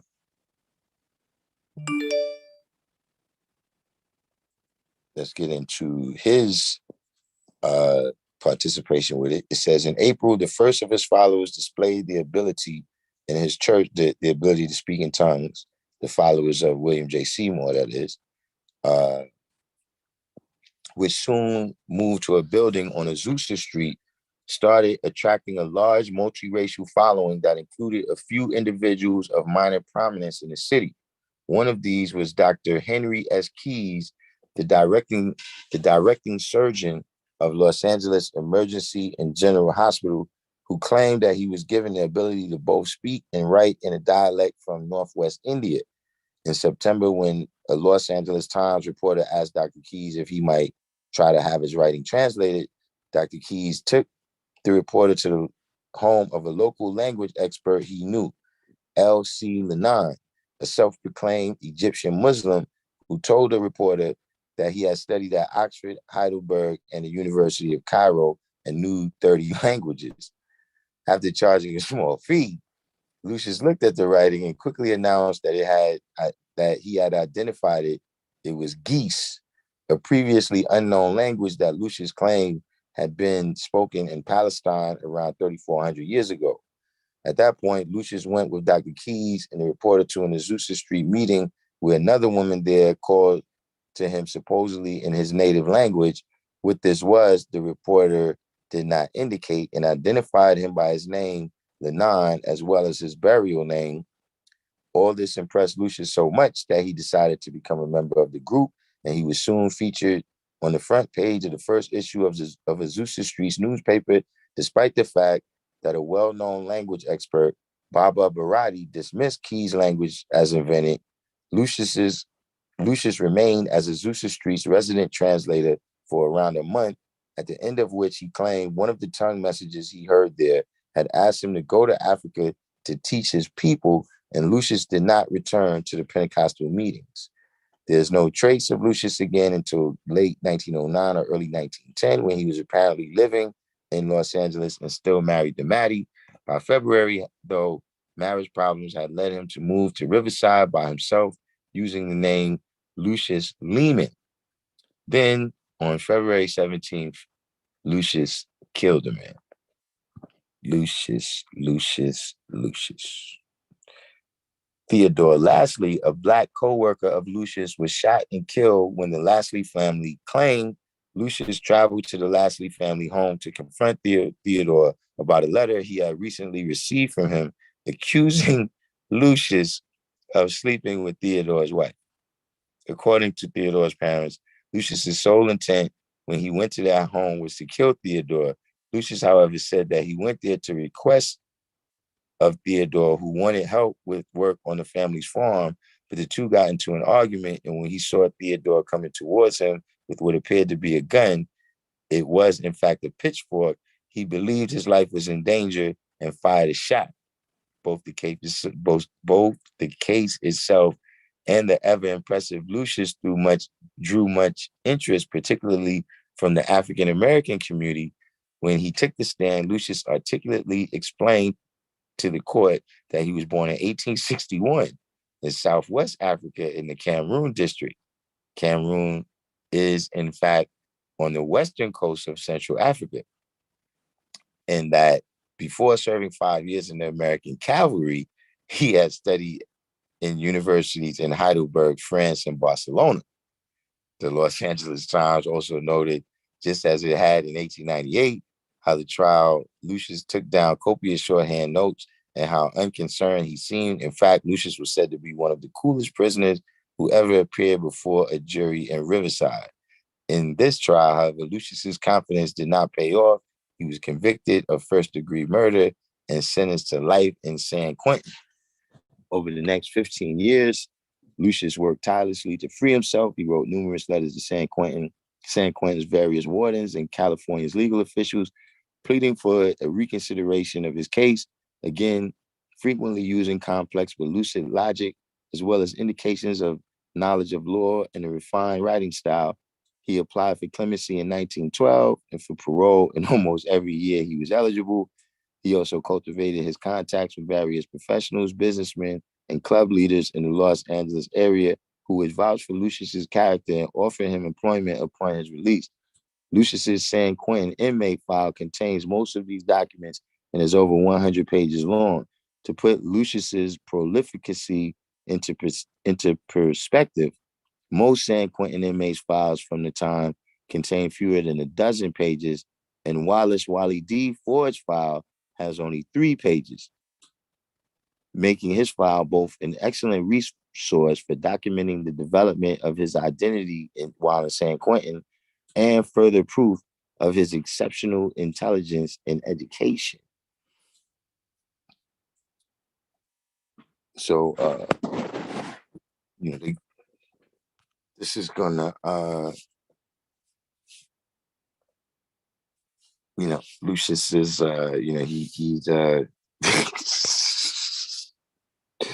yeah, I don't know how much longer we want to go down the rabbit hole with Lucius's origins here, but we're gonna skip ahead a little bit. What should we make of Lucius's numerous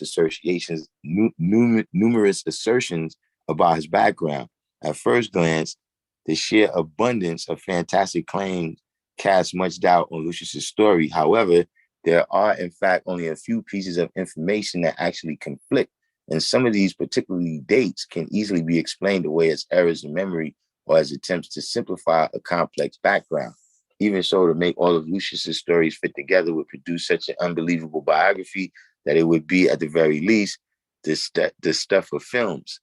Nevertheless, even if his claims about his Napoleonic connections, African nativity, European education, and language skills are completely false, Lucius's obvious intelligence, competence, and education, and especially his verified activities in Los Angeles, still make a fascinating story.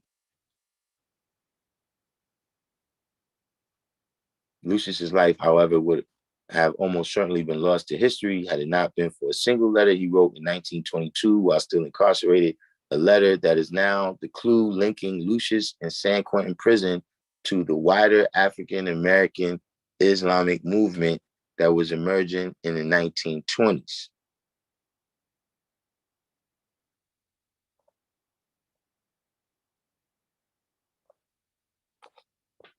So that is a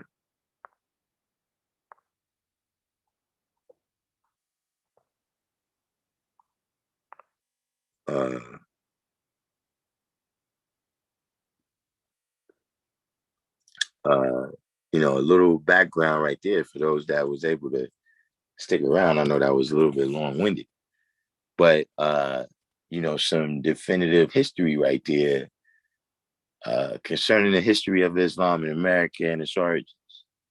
You know what I'm saying? Not necessarily the connection can only be, kind of inferred, because even the timing, I don't know if y'all noticed that, but the timing of them saying Lucius Lenin being released is before Ford touched down at that jail.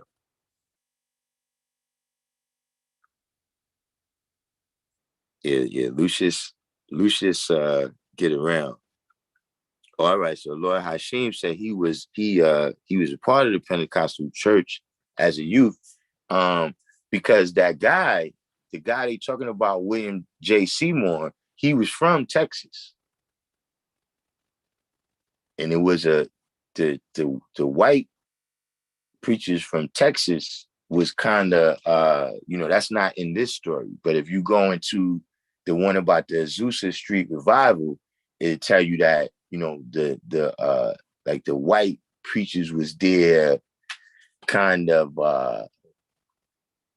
doing their usual monitoring, but kind of playing the white savior role, you know what I mean? Like they there to kind of validate him or something. You know what I'm saying?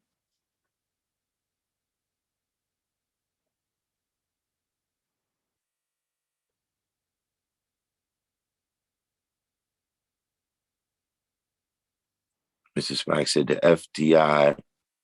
FBI file concluded his identity was inconclusive. Who's that? Fard? Mr. Spike said, was he of the Ahmadiyya community? No, he predated, to my knowledge, the Muhammad Mulana Ali, the guy that I don't know, I always get them mixed up. But the guy that wrote the first Quran in America, the first Muslim that wrote the Quran in America was from the Ahmadiyya movement. But my history that I've collected on that is he got here in like 1920. So Lucius Lenin is I'm saying that this, through my research, right? This is the oldest, this is the first guy that I found speaking about Islam in the wilderness of North America. You know what I'm saying? It, of course, in the stuff that I read about him so far, it doesn't say in particularly what was his teachings. You know what I'm saying? Like, was he already teaching that the white man is the devil? Was he teaching that the black man is God? Black people are original. I haven't found that extent of his teachings. You know what I'm saying? But it was very interesting to me.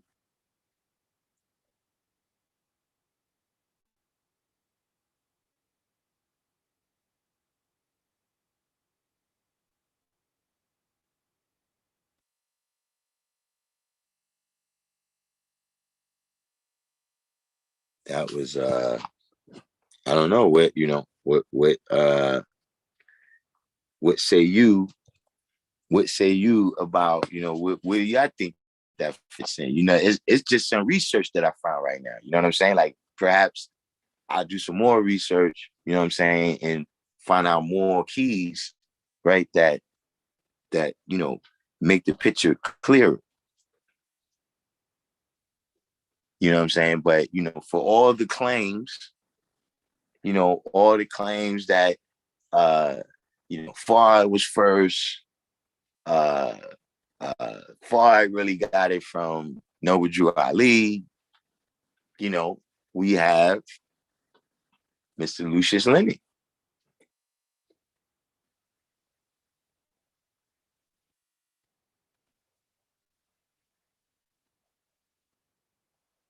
With Mr. Spock, I'm sure you have some I'm sure you have some commentary.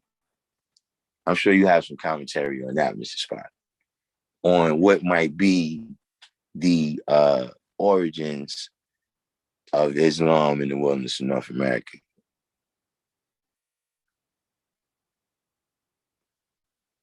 And there's some other people too that I've researched, right? And some of what you hear them saying is seeds of ideas that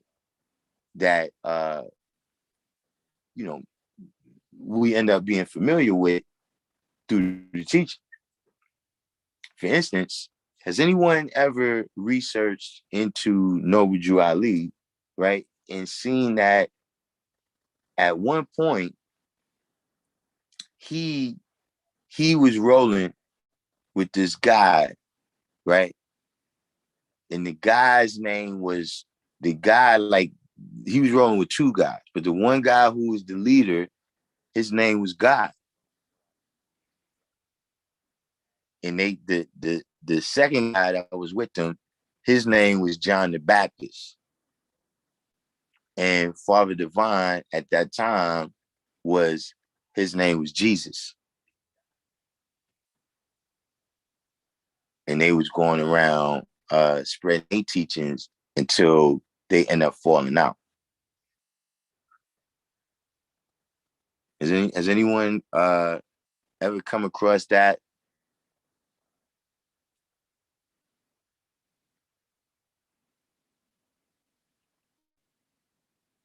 Just like I said, good teaching. I mean, what? How do you think it fits in though? And what does it? Because it came up before we were speaking on it. You know what I'm saying? And it's coming right now. See, I don't be bringing it up like no gotcha moment. Like if you was in a debate with a Morris brother, right, who's clearly going to say, you know what I'm saying, that I ain't gonna say clearly, but you will often hear them say that, Far was a student of Noble Drew Ali, and Noble Drew Ali was the first. But then we have this individual right here that predates it.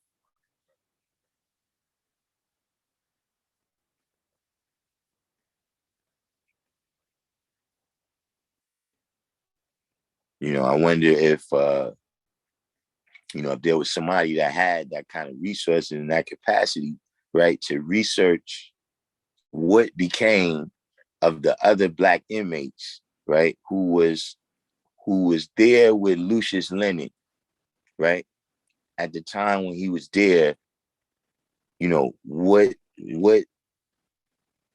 What did they go on to do when they was released from San Quentin?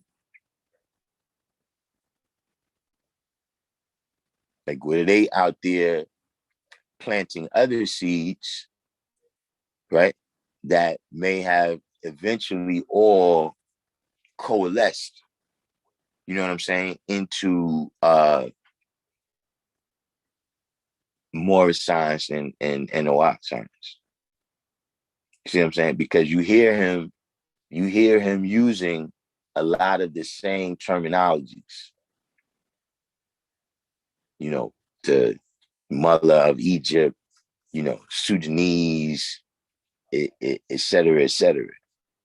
You know what I'm saying? It rings a little bit to me common with claims that Noble Drew Ali was making, such that like he had got all his knowledge in Egypt.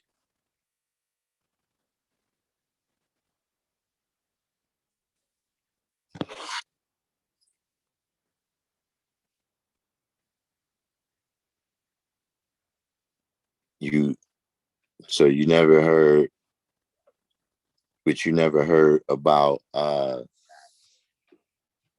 about this, that science I said with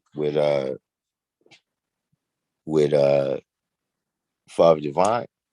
Hold on, I'm gonna try to find a link for that in a minute. He said, I think it demonstrates that Islam was always practiced or advocated to some extent or capacity in some form. Who taught Lucius about Islam? And there we have uh the the $1 million question. You know what I'm saying? Because a lot of you got several, there's a train of thought, right, that says these individuals, in fact, if you look at the Scam Guide series on Rob Bourne's channel, right? Uh I haven't even checked it out yet, but I know what it's about. It's about people, especially when they start migrating to the cities, reinventing themselves as some other identity, so as to not be treated the same as the former slaves that was now populating the cities.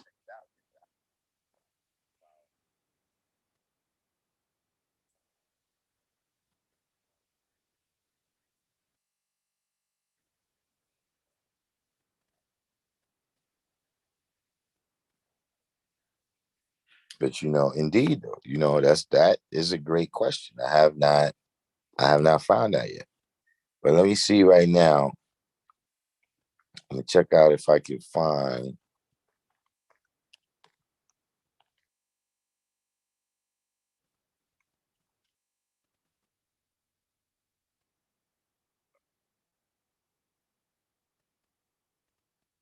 Okay, now this is just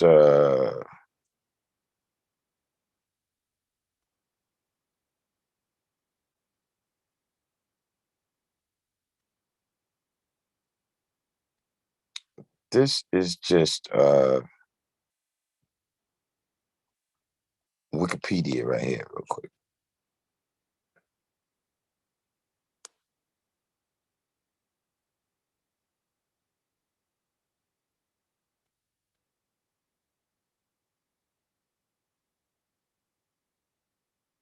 Let me try to find this.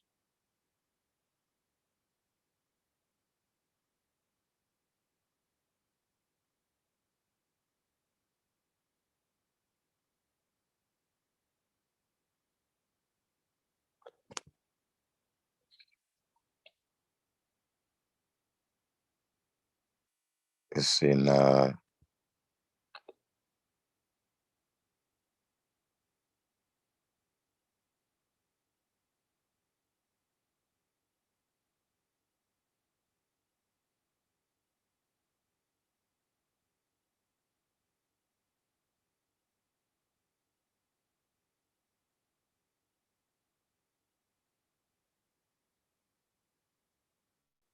Yeah, that's my man right there too, son. Does anybody know about Prophet Jones from Detroit? Now listen, I think we might have to save. I'm sure y'all know about Prophet Jones. I would say we're gonna have to save discussing Prophet Jones for the City Sciences channel. I don't think I don't think we can cover Prophet Jones on on this channel right here. Prophet Jones gets it in. But hold on, I'm gonna see if I share my screen right here. So we're like prior to 1912, early life and original name. Little is known about Father Divine's early life or even his given name. Father Divine and the peace movement he started did not keep many records. Father Divine himself declined several offers to write his biography, saying that the history of God would not be useful in mortal terms. He also refused to acknowledge relationship to any family. Newspapers in the 1930s had to dig up his probable name, George Baker.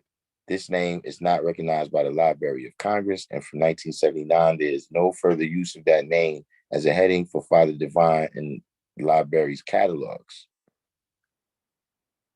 Let me see.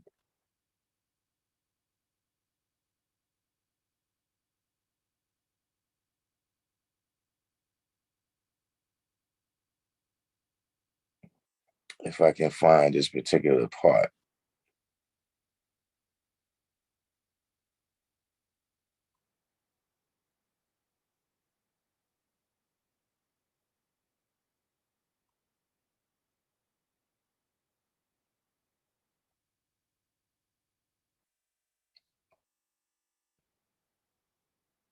Okay, here we go. Here we go right here. Father Divine attended. We skipping ahead a little bit right here. But this is just I looked up Father Divine. I just Googled it. This in the Wikipedia, right? But it says Father Divine attended a local Baptist church, often preaching until 1907, when a traveling preacher named Samuel Morris spoke and was expelled from the congregation. Morris, originally from Allegheny County, Pennsylvania, had a soft-spoken and uncontroversial sermon until the end, when he raised his arm and shouted, "I am the eternal Father." This routine had him thrown out of many churches in Baltimore and was apparently unsuccessful until Morris happened upon the receptive Father Divine. In his late 20s, Father Divine became Morris's first follower, and accepted and adopted a pseudonym, the Messenger. The Messenger was a Christ figure to Morris's God the Father. Father Divine preached with Morris in Baltimore out of the home of former evangelist Harriet Snowden, who came to accept their divinity. Morris began calling himself Father Jehovah. Divine and Father Jehovah were later joined by John A. Hickerson, who called himself Reverend Bishop St. John Divine. John Divine shared the messenger's excellent speaking ability and his interest in New Thought.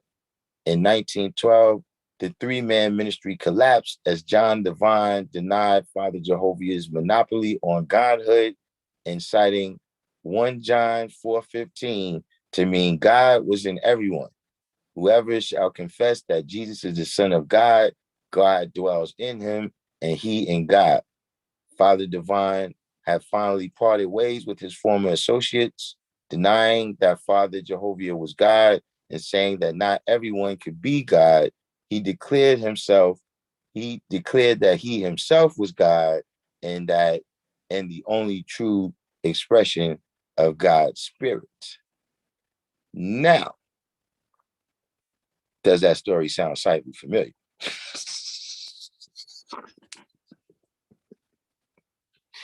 Is it me? Or does that story sound slightly familiar? Tell me if y'all think, listen, I told, where is my conspiracy theorist at?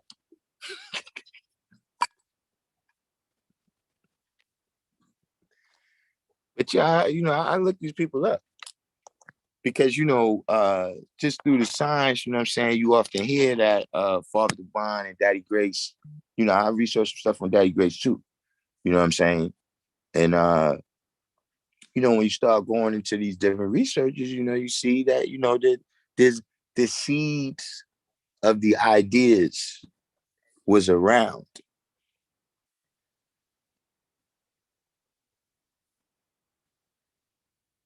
Right. You read the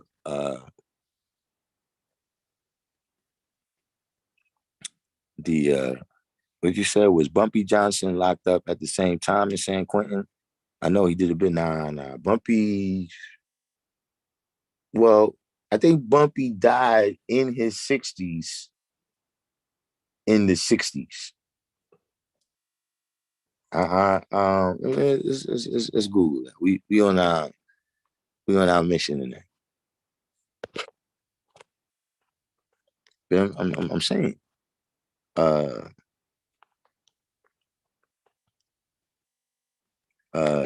nobody nobody heard that story and thought you might have heard something similar to that before. So oh snap, I didn't know Bumpy Johnson was from the hood. Bumpy Johnson from Charleston, man. South Carolina. From where my family from down there too.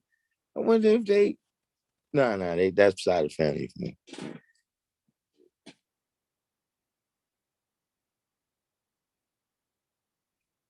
So it says here,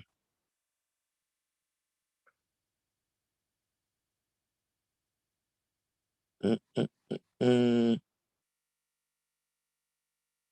oh yeah, that's I don't know why I didn't think of that before. Yeah, Bumpy wasn't in San Quentin. Bumpy was in the Feds. Bumpy was in Alcatraz.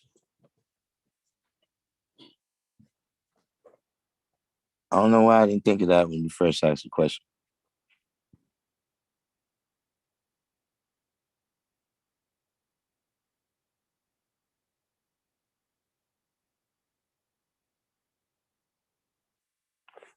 You know, but that's interesting. And look, see that's one thing I like about Rob Warren. You see what I'm saying? See, Encyclopedia Brown is fearless in terms. See, some people is they actually scared to do the knowledge, right? For out of the fear that you might learn something that you know kind of destroys your view. You might learn something that's contradictory. But religious people are fearful. They're God-fearing people. You know what I'm saying? So, if you think religiously about certain individuals, you know what I'm saying? And then you find out, whatever it is. But see, I'm a real person. You know what I'm saying? Where yeah, if a person do research history on my whole life, you're gonna see some things I did that was wrong, that was negative, devilish. You know what I'm saying? And just like that don't take me out of the realm of being God. You understand what I mean? These things, these versions of reality that Lucius Lenin sees that don't really bother me.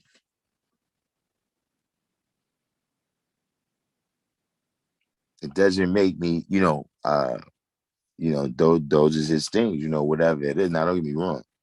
The child molestation thing, that's a little bit over the line. But it's a lot over the line. But as it was said, he denied whatever it was 120 years ago. You know what I'm saying? So, I'm not going to attempt to analyze the case now. But the question that whoever asked that, who taught him to deal with that, is a great question.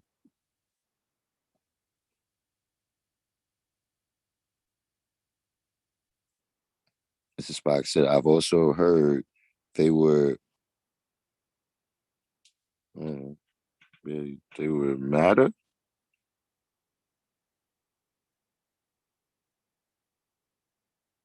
Oh, I've also heard they were MSTA, Morris Science Temple of America, and sold out and started to rise after Noble Drew Ali's death.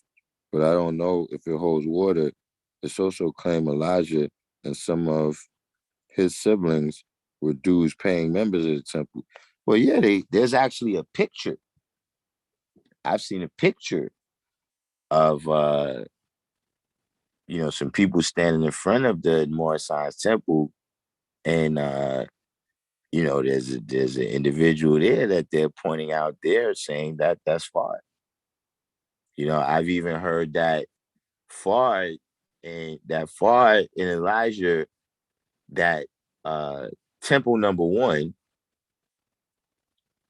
temple number one was a Morris Science temple, and they converted it into the NOI. You know what I'm saying? Yeah, I've heard all that. Probably, mostly every version I've heard. You know what I'm saying? The Fard supposedly had a debate with Einstein. Uh, uh, what was it? There was another one too. That's a little bit crazy, man. Oh yeah, that Fard was a CIA agent or something. Even though the CIA is from after World War II. The CIA is from like 1948 or something like that. So, being that Fard totally disappeared, before even the 1940s came in, that would tend to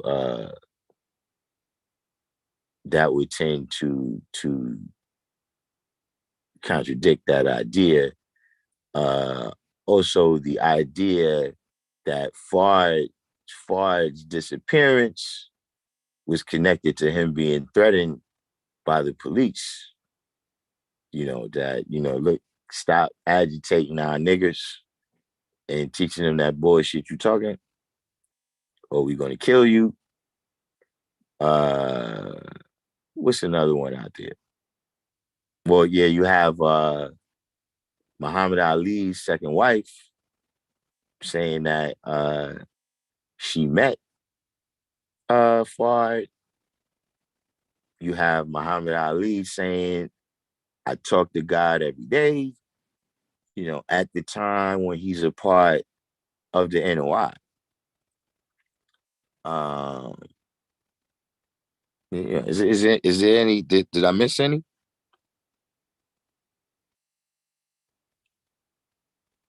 All right, yeah. So Reveal said the CIA started in 1947. So clearly the CIA would have nothing to do with Fard or the NOI, from the, not in the origins, you know what I'm saying?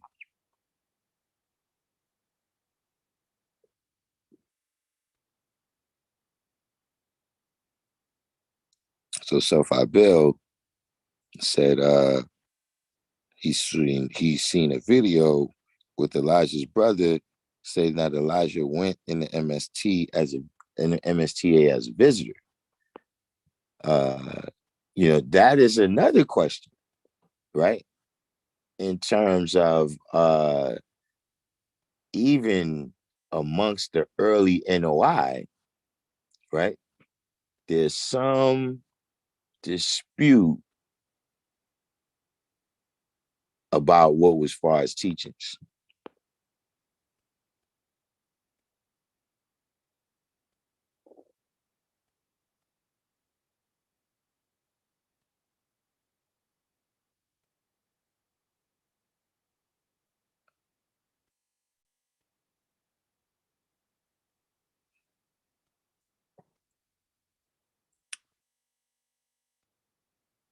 So how much of these various versions of this history do you think was intentionally made obscure and vague, while the variants stories.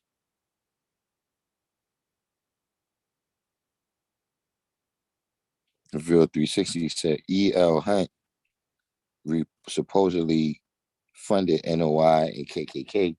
I don't know about direct funding, but I do know that there was supposedly some meetings between them, just from the standpoint that there was some commonality about separation. You know what I'm saying? So, at the end of the day, they had the same goals, kind of. You know what I'm saying? Um, but yeah, I have heard that. You know what I mean?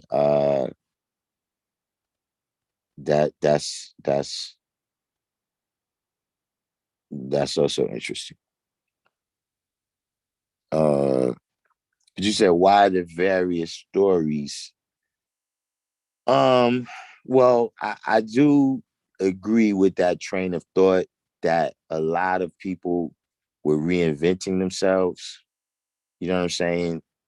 Right now there's a lot of people that would reinvent themselves. Like, if you could change your name, and there's no fingerprints and et cetera, et cetera, you know,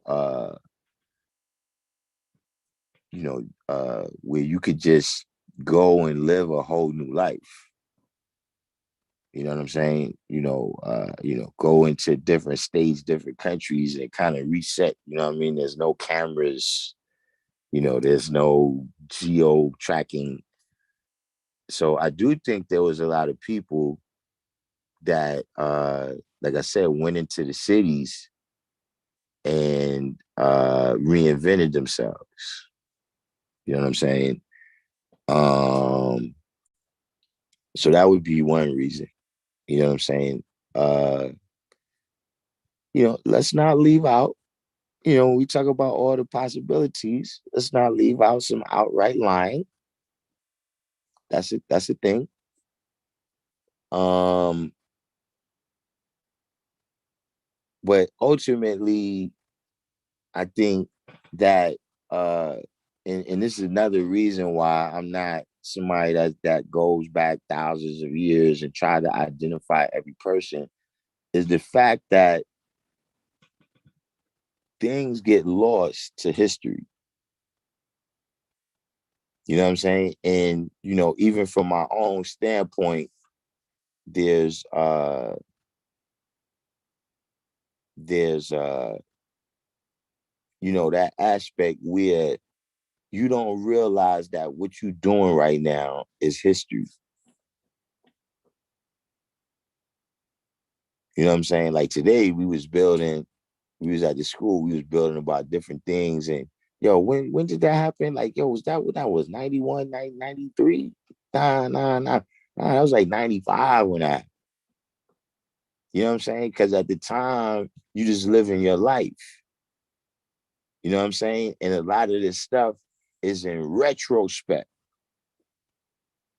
So Elijah comes out and says, Fard is God. And everybody else is like, wait, did he say that? When he said that? Like, you going back and recreating the history. You know what I'm saying? You also have history that's being told where it's like, see, I could know you, we could be best friends, right? But there's days that I didn't see you. Just that's gonna happen. You understand what I'm saying? And on those days when I wasn't there, right, you may do something or say something, and I'm like, nah, he never said nothing like that. I just wasn't there. You know what I'm saying? Sometimes when people are expressing their relationship, especially with these holy people, right? They making it seem like, they walk arm in arm with these people all the time. That's a part of, people placing themselves into the history. So they have to give a version, uh, that kind of fits in with that.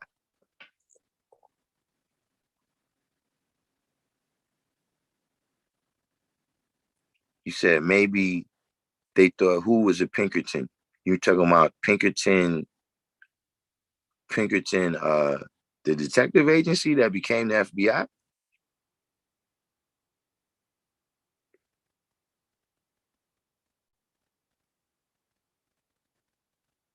Yeah, right. H.L. Hunt. Yeah.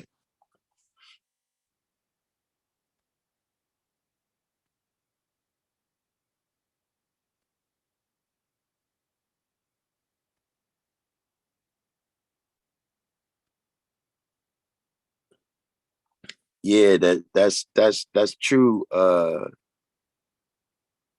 That's true, Mr. Spot. That those cats that was around, the early NOI and the early MSTA, they was with the shits. Like, how many people have seen the article of the how many people have seen the article of the bus at Temple Number One, where they returned somebody? Like, it's described as a ritualistic killing. And when you look at the what's the name, when you look at the report, there's somebody named Shakim Allah. Let me see if I can find that and put it up on the screen. There's somebody named Shakim Allah. Self Bill said, like Paul in the Bible, revised history to benefit, his own, to fit himself in there, right? And also to, because you gotta remember, a lot of these religions and books, right? One of the things they do is they aggrandize a certain people. You know what I'm saying? It exalts a certain people. So even to say that's one of the reasons why the King James Version was written, because they wanted to put it a little more in their perspective. You see what I mean? Because, nobody makes a religion that somebody else is the chosen people. So you necessarily going to have to adjust that story a little bit to put yourself in there as the chosen people. Just like you hear people talking about the history of Allah, and everybody wants to seem like they the closest to him. So the way they tell the story, it was only them. Hold on, let me see if I can pull it up. We on our Google mission today. We hard body. We hard body on Google. Uh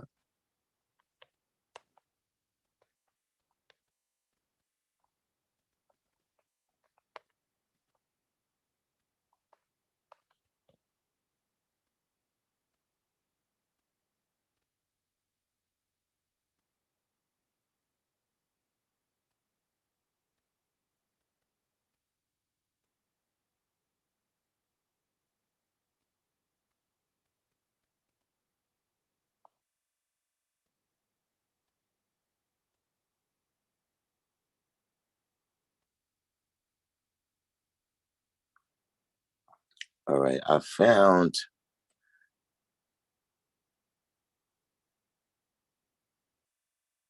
who's this?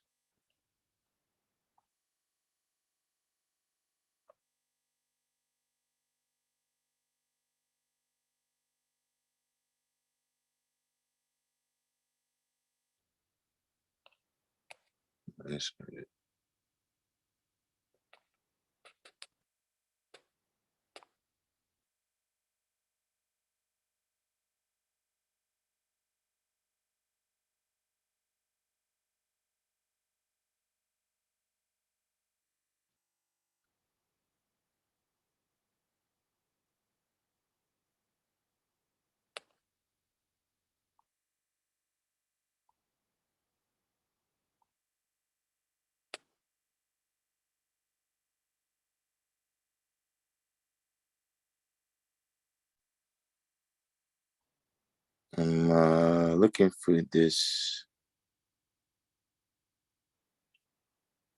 See if we can. This was, I think, 1932.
All right, this looks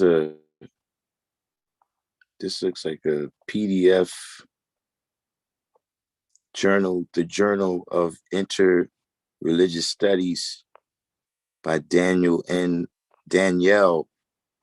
N. Boaz.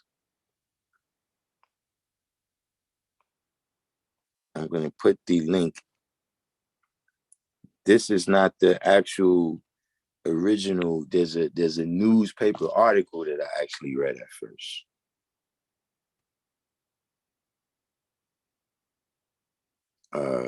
But this is it says in 1932 in Detroit, Michigan, an African American Muslim named Robert Harris. See if we can we. The name Robert Harris was prosecuted for murder and ultimately, Robert Harris killed his tenant on an altar in his home as a purported human sacrifice to Allah. In the weeks that followed, as Harris was prosecuted for murder and ultimately sent to an insane asylum. Well, let me try to. These words are so tiny, man. Sent to an insane asylum. Newspapers across the country declared that Detroit was home to a voodoo cult that a black Muslims in the city offered human sacrifices to their gods. According to the media, Detroit police asked the Nation of Islam's founder, Wallace Fard, to leave the city due to suspicions that he encouraged Harris's actions. Elijah Muhammad, who assumed leadership after Fard's mysterious departure, changed the name of their organization and moved their headquarters to Chicago, partially to escape these accusations.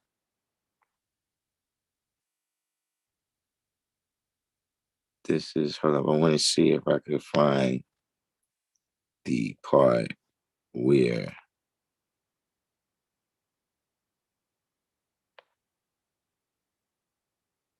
this guy, Shakim Allah,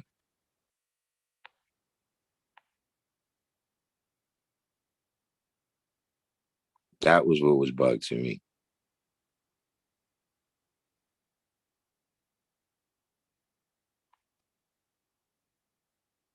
Apparently, there was a woman who was named Allah too in the early NOI.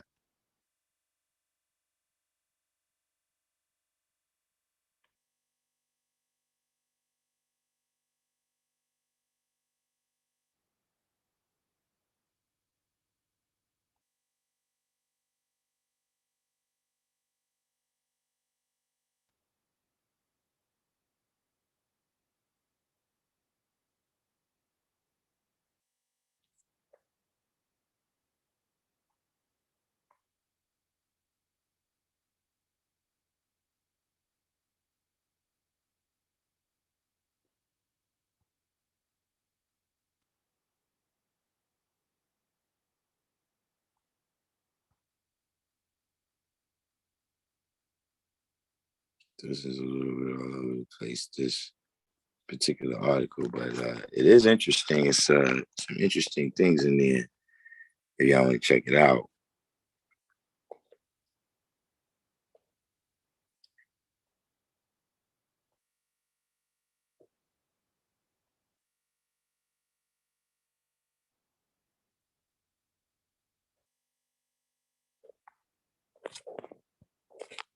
But I'm gonna see if I can find.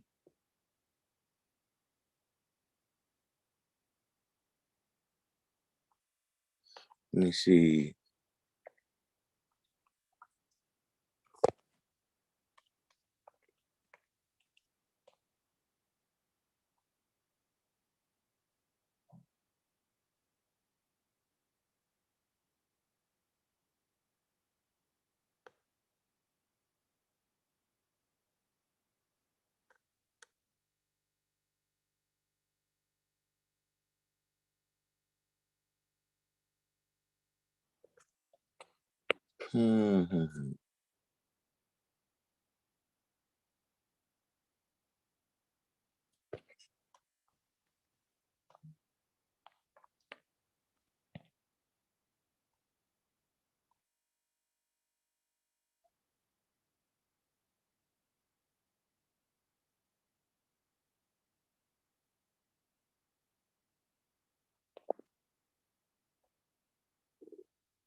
Here's another interesting link I found right here. I'll put this in the box.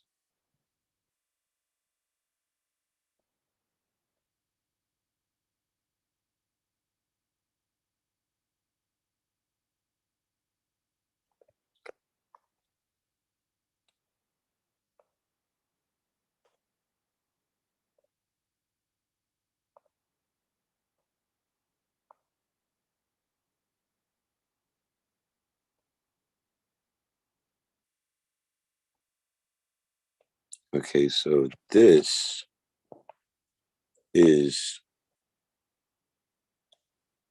a site called Mythic Detroit. And they have, apparently, this is, let me see if I can find this. It says coverage from Detroit News and coverage from the Detroit Free Press in 1932.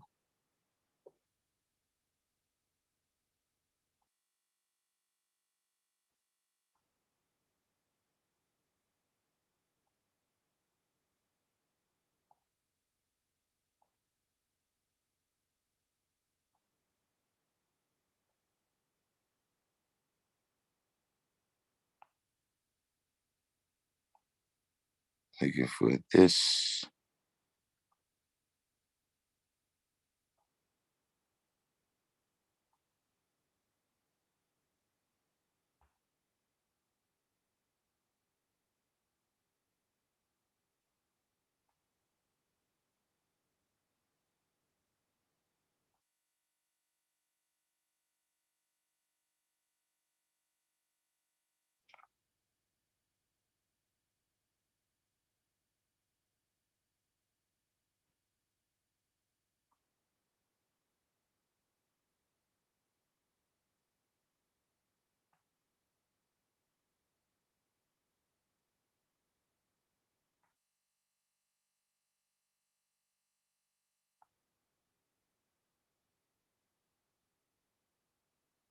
Right now, all I'm seeing, they're talking about Mr. Harris and Mr. Yugan Ali.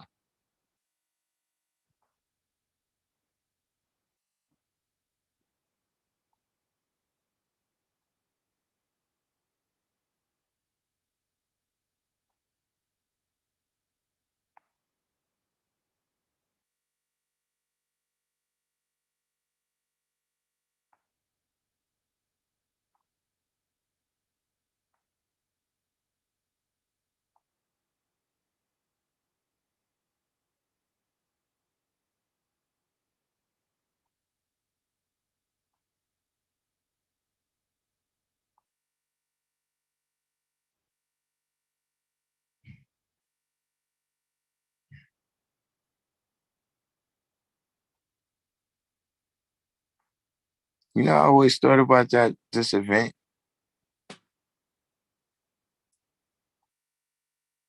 One thing I always thought about this event was, you know, was this like a situation where like he didn't know his degrees?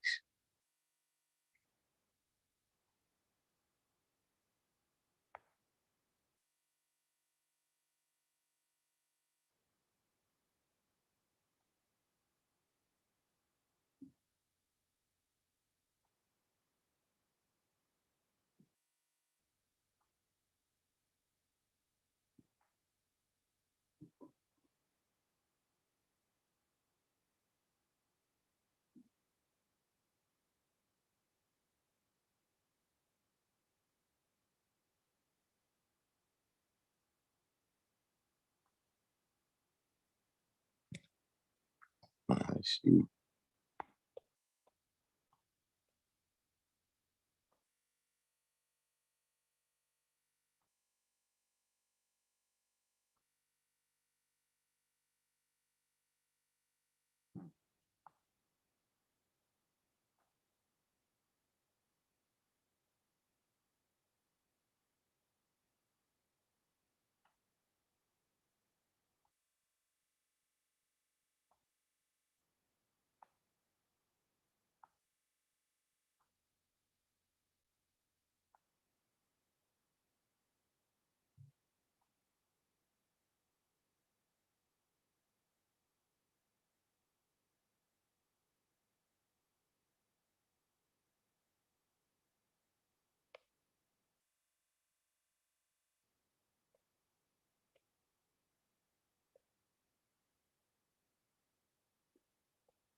None of these are the actual, like, where would you find, we apparently, this, somebody, we gotta get Encyclopedia Brown in. See, oh, there you go right there. Encyclopedia Brown is in here. Encyclopedia Brown, we looking for, we've been talking about the scam guys. It's funny that you came in. We've been talking about the different scam guides. We went all the way back to Lucius Lehman and what connection he might have to the other people, but definitely how the history of Islam predates both Noble Drew Ali and Fard. And what I was looking for, I'm pretty sure you have it. Do you have the actual article when they got arrested for the voodoo murder?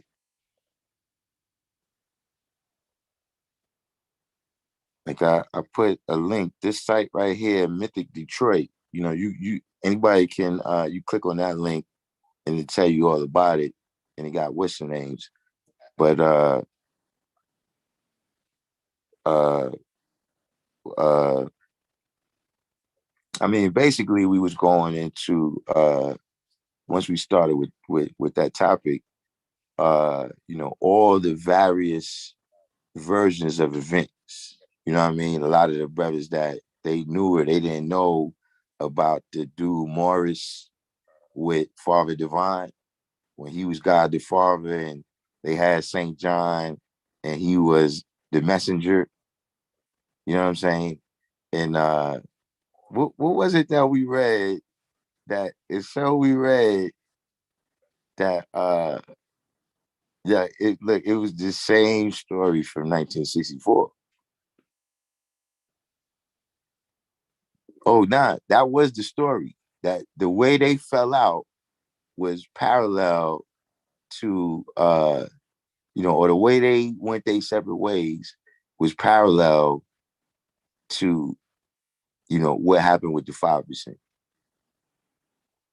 That you had to do God the Father, that eventually they start saying, nah, son, you're not God, we God.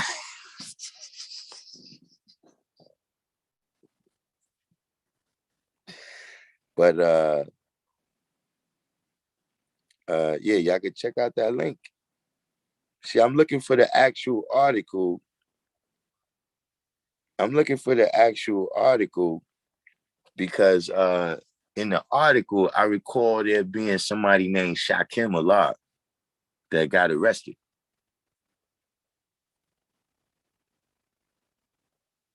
Yeah, these storefront churches. We're gonna do. I already told them I want to go into Prophet Jones. Prophet Jones, one of my favorite scam guys.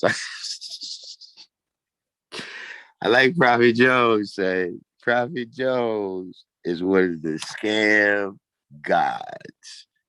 Have y'all covered Prophet Jones over there, Rob? Do what on Prophet Jones, man. See, y'all be finding some obscure shit. Listen, I want to know the obscure shit about Prophet Jones. Man. That's my G right there.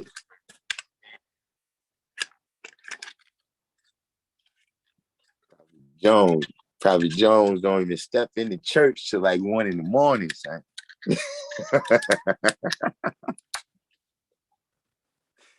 He jeweled.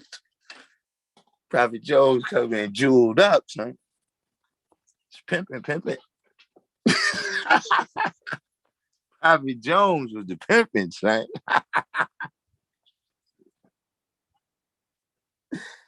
Oh man. Y'all got Prophet Jones on the community page. I gotta check that out.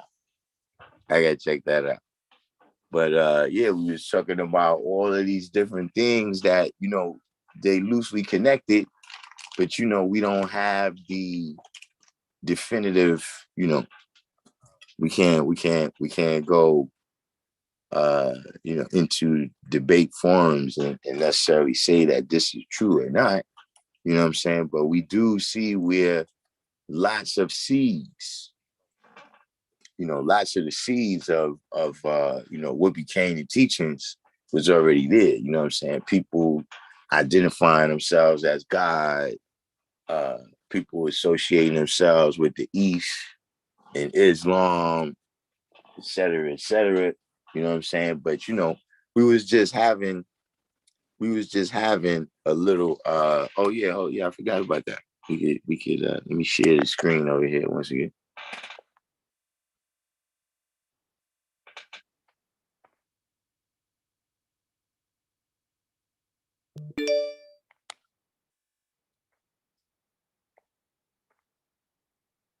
Let's We're gonna go over to the community tab, because I was also letting the brothers know to you know, not be fearful. You know what I'm saying? What I mean by that is, afraid of the truth. You know what I'm saying? Well, you got some people that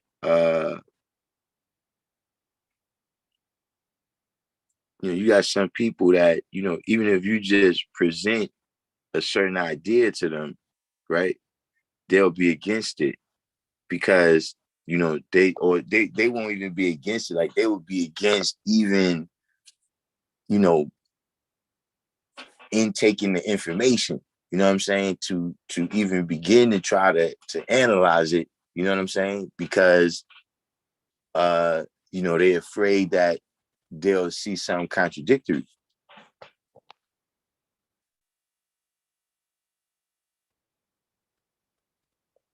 Okay. I'm trying to get on the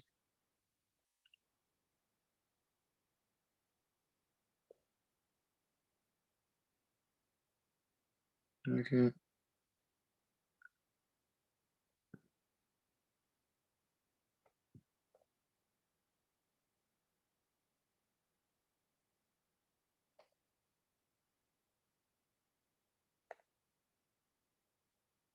Mm-hmm.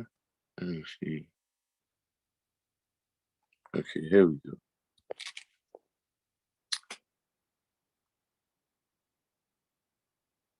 Well, capitalists.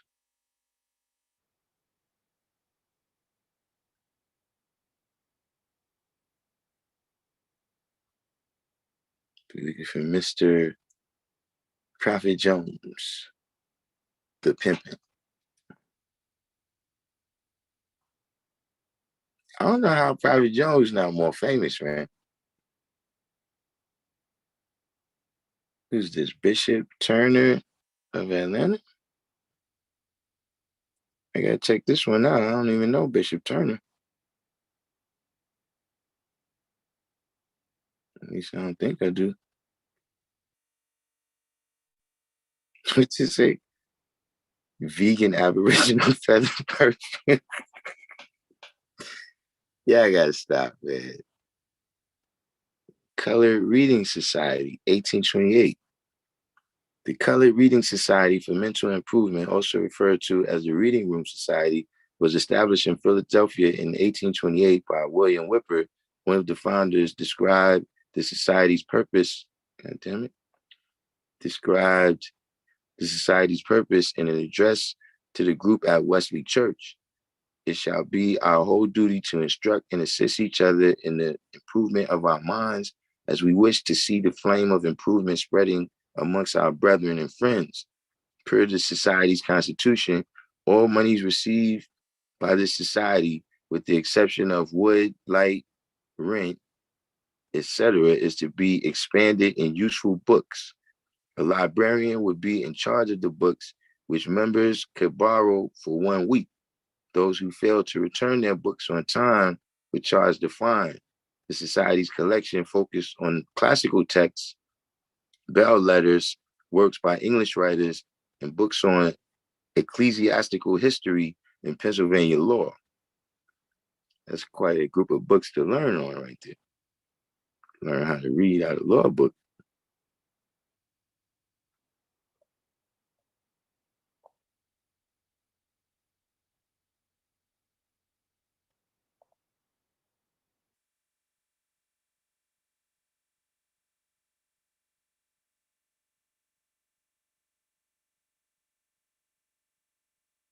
Oh, man. Yeah, I gave it to Moses Powell. Come on, man. Y'all could have left Moses Powell alone, man. What is this? Moses Powell, also known as Master Musa Muhammad, was an American pioneer of martial arts. He was born in Norfolk, Virginia.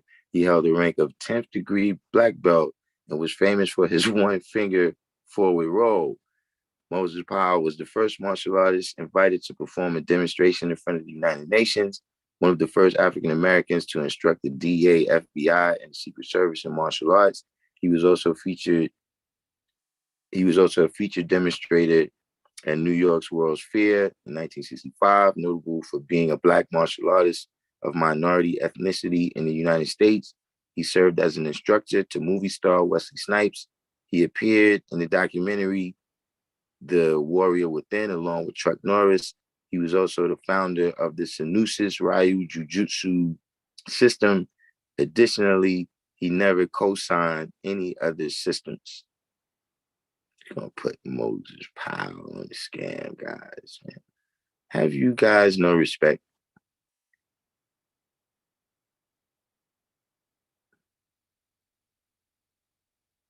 Oh, man. I wasn't really too much of a fan of Jersey Joe either, though.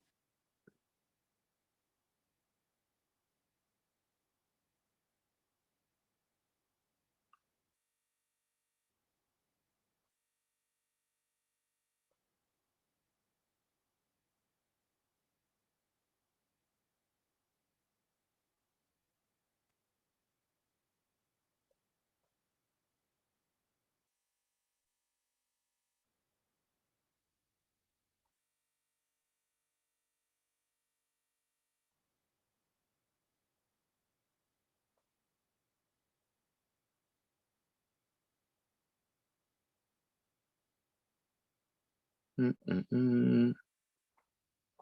Yeah, guys, see, you got it. Got to have pimping. Got pimping on the front page, right?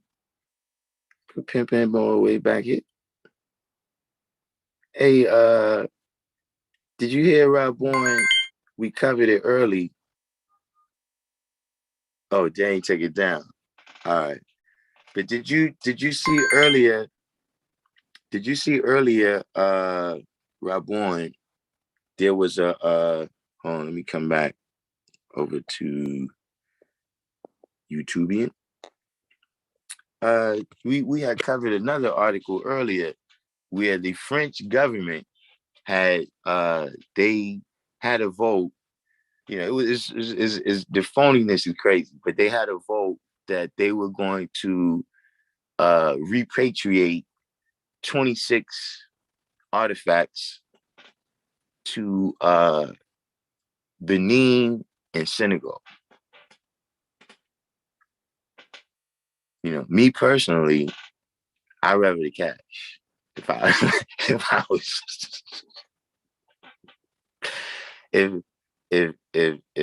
I was them, I would rather the cash.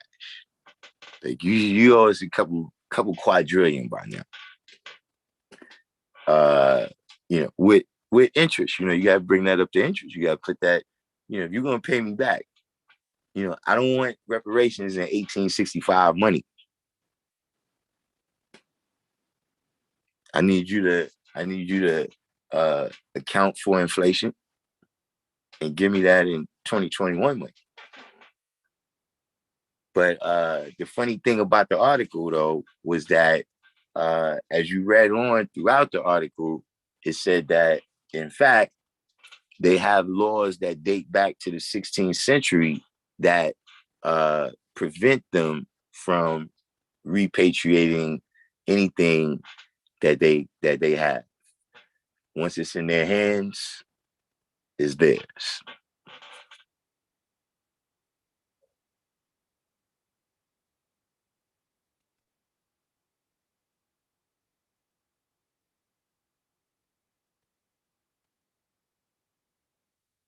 But yeah, we're gonna get into that. We're gonna cover a little Prophet Jones. we gonna get into Prophet Jones, man, and I used to get busy. Yeah, man, they gave it to the Grandmaster. You gotta let the Grandmaster have it, man.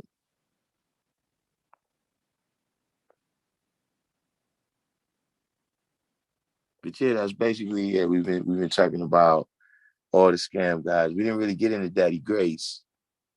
Uh, yeah, dude. But you know, Daddy Grace is still around. His people are still around. It's called is it the Universal Church? They got it's a hold on, I'm gonna put the link back in the description box so you can check out that article.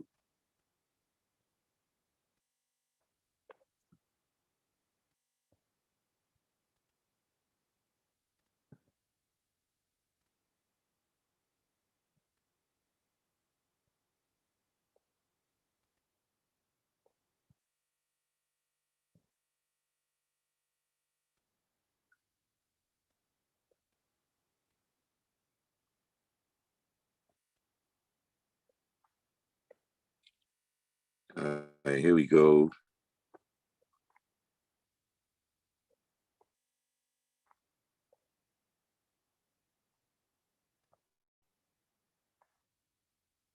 But this was apparently like the last day or two. This article is from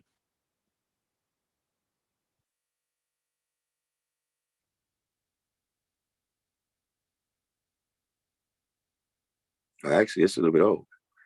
So this is from the 5th of November 2020. Wonder if they gave the shit back yet. And check this one out too, man.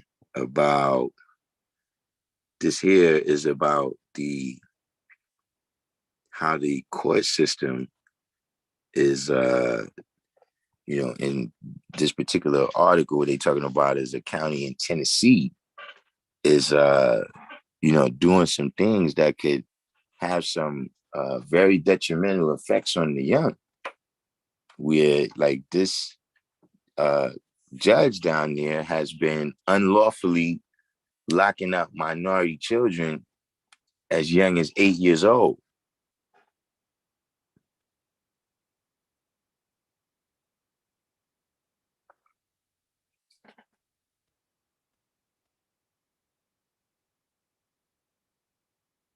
You said Daddy Grace inspired Richard Pryor character in Car Wash. Uh, I mean, it's possible. I don't know what was his inspiration for that. But yeah, Daddy Grace, his church. If you he got a church still that's close to Clausen Avenue. Like not it's not on the corner, but it's closer down near the Clausen Avenue. Uh on Fulton Street. Daddy Grace, that those are his followers in his church right there. If you ever on Nostrand Avenue and Fulton Avenue, right there, and you see some people, some church people giving out pamphlets, that's the followers of Daddy Grace.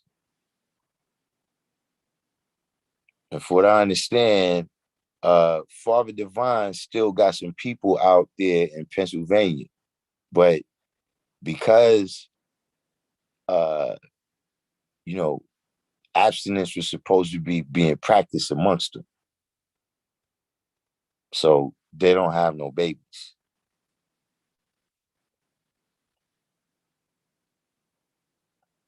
So they aging and dying out and all that.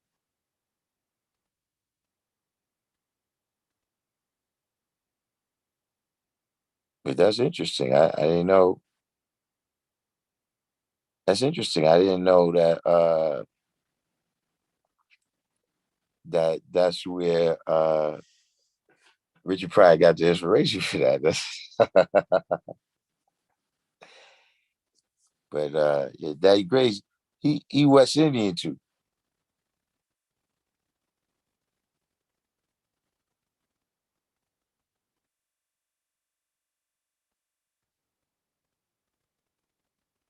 I'm sure they'll get around to that on Scam the Gods. Mrs. Sparks said, from what I seen, it was the Ahmadiyya community. It was the Ahmadiyya community that did what?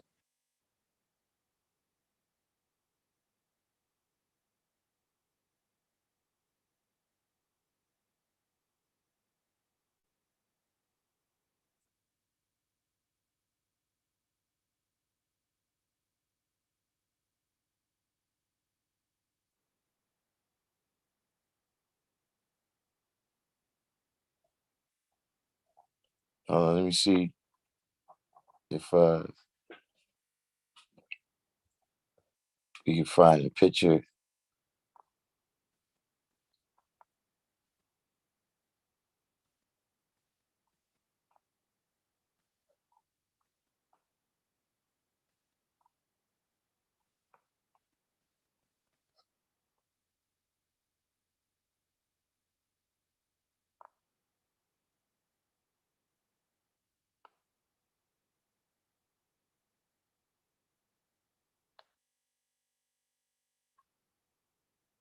Has anybody seen this?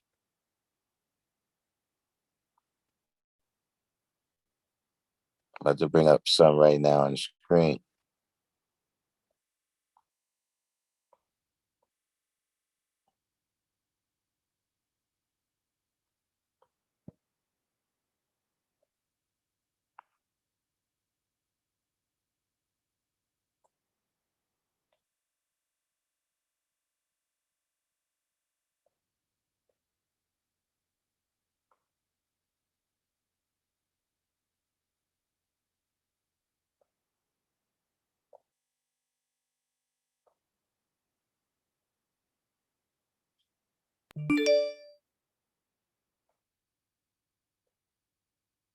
All right, so why, what's that?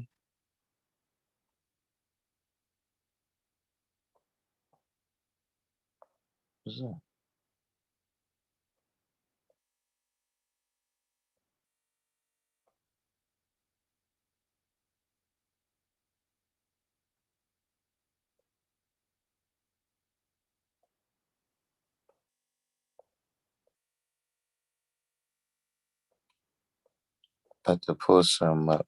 we getting fancy tonight.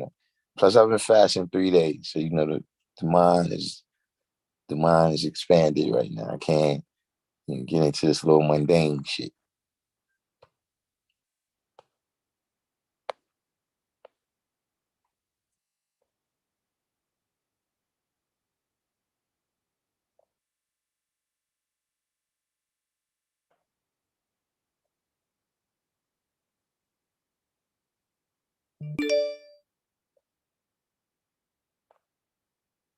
Have you seen this picture right here, anyone?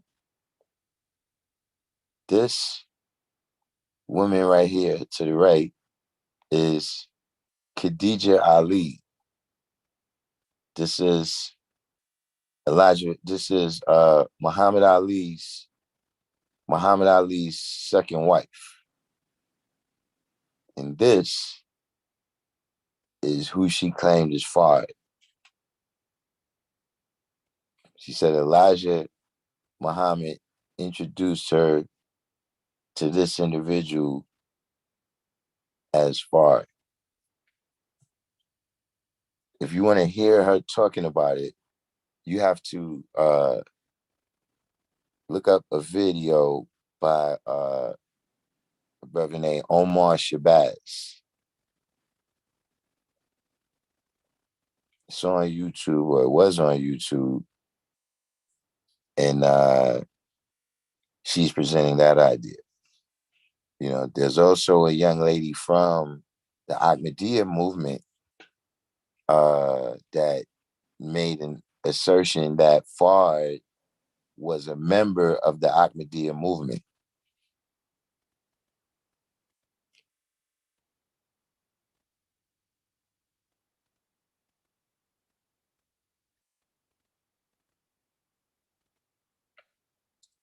Mrs. Rock said, no, Noble Ali may be the first to bring Islam specifically to the black man, but then he called it Islamism, so opinions will differ. He definitely, you can't take nothing from him, but we already seen through our research that Lucius Lehman was already presenting that idea. He clearly wasn't as successful in nation building, but the idea is the idea that we from the East, and that Islam is our true religion, predates Elijah Noble Jew Ali by a couple of years.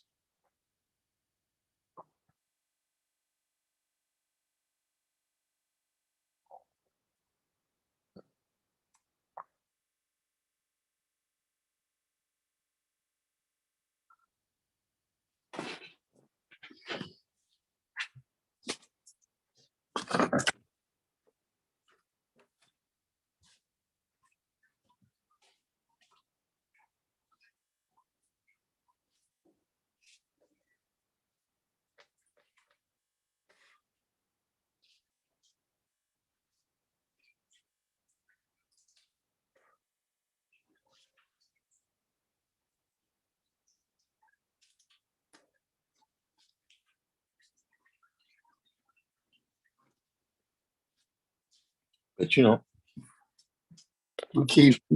we never stop doing knowledge. We'll see someday. Maybe they'll be renovating an area, and they'll go into some abandoned buildings, and they will find some evidence that will give us definitive proof. You know what I'm saying? But in the meantime, between time, we keep doing knowledge. But I'm about to go ahead, go to rest. You know what I'm saying? For tomorrow we eat. Like I said, I don't know. I haven't been getting much rest. So I've already decided that as soon as I wake up, we will be breaking the fast. on a few levels. So, I guess look out for the alerts. If I'm up too early, you might miss it, but you'll be able to catch it on the rerun. But for now, meantime, in between time, of course, I'm not in the G building, so we can't sign off from there. Shout out to the G building. Shout out to the medicine cabinet. You know what I'm saying? All the brothers and sisters that's been coming on. Thanks again for all the support y'all been giving to the page. You know what I'm saying? Actually, when y'all do that, I could be on here all the time. You know what I'm saying? But like I said, peace. See y'all in the morning. We're gonna be real quick because we usually don't come on and step on Sunya's toes. You know what I'm saying? Thursdays at 7 o'clock at Sunya at 7. He'll be doing his civilization class. Everybody hit that like button for me. Share the video out on your pages. I'm pretty sure today we have mostly the regulars. So, but if we do have anybody new, hit the subscription button, the notification button, so you can know when we come on. And I'll see y'all in the morning. Peace.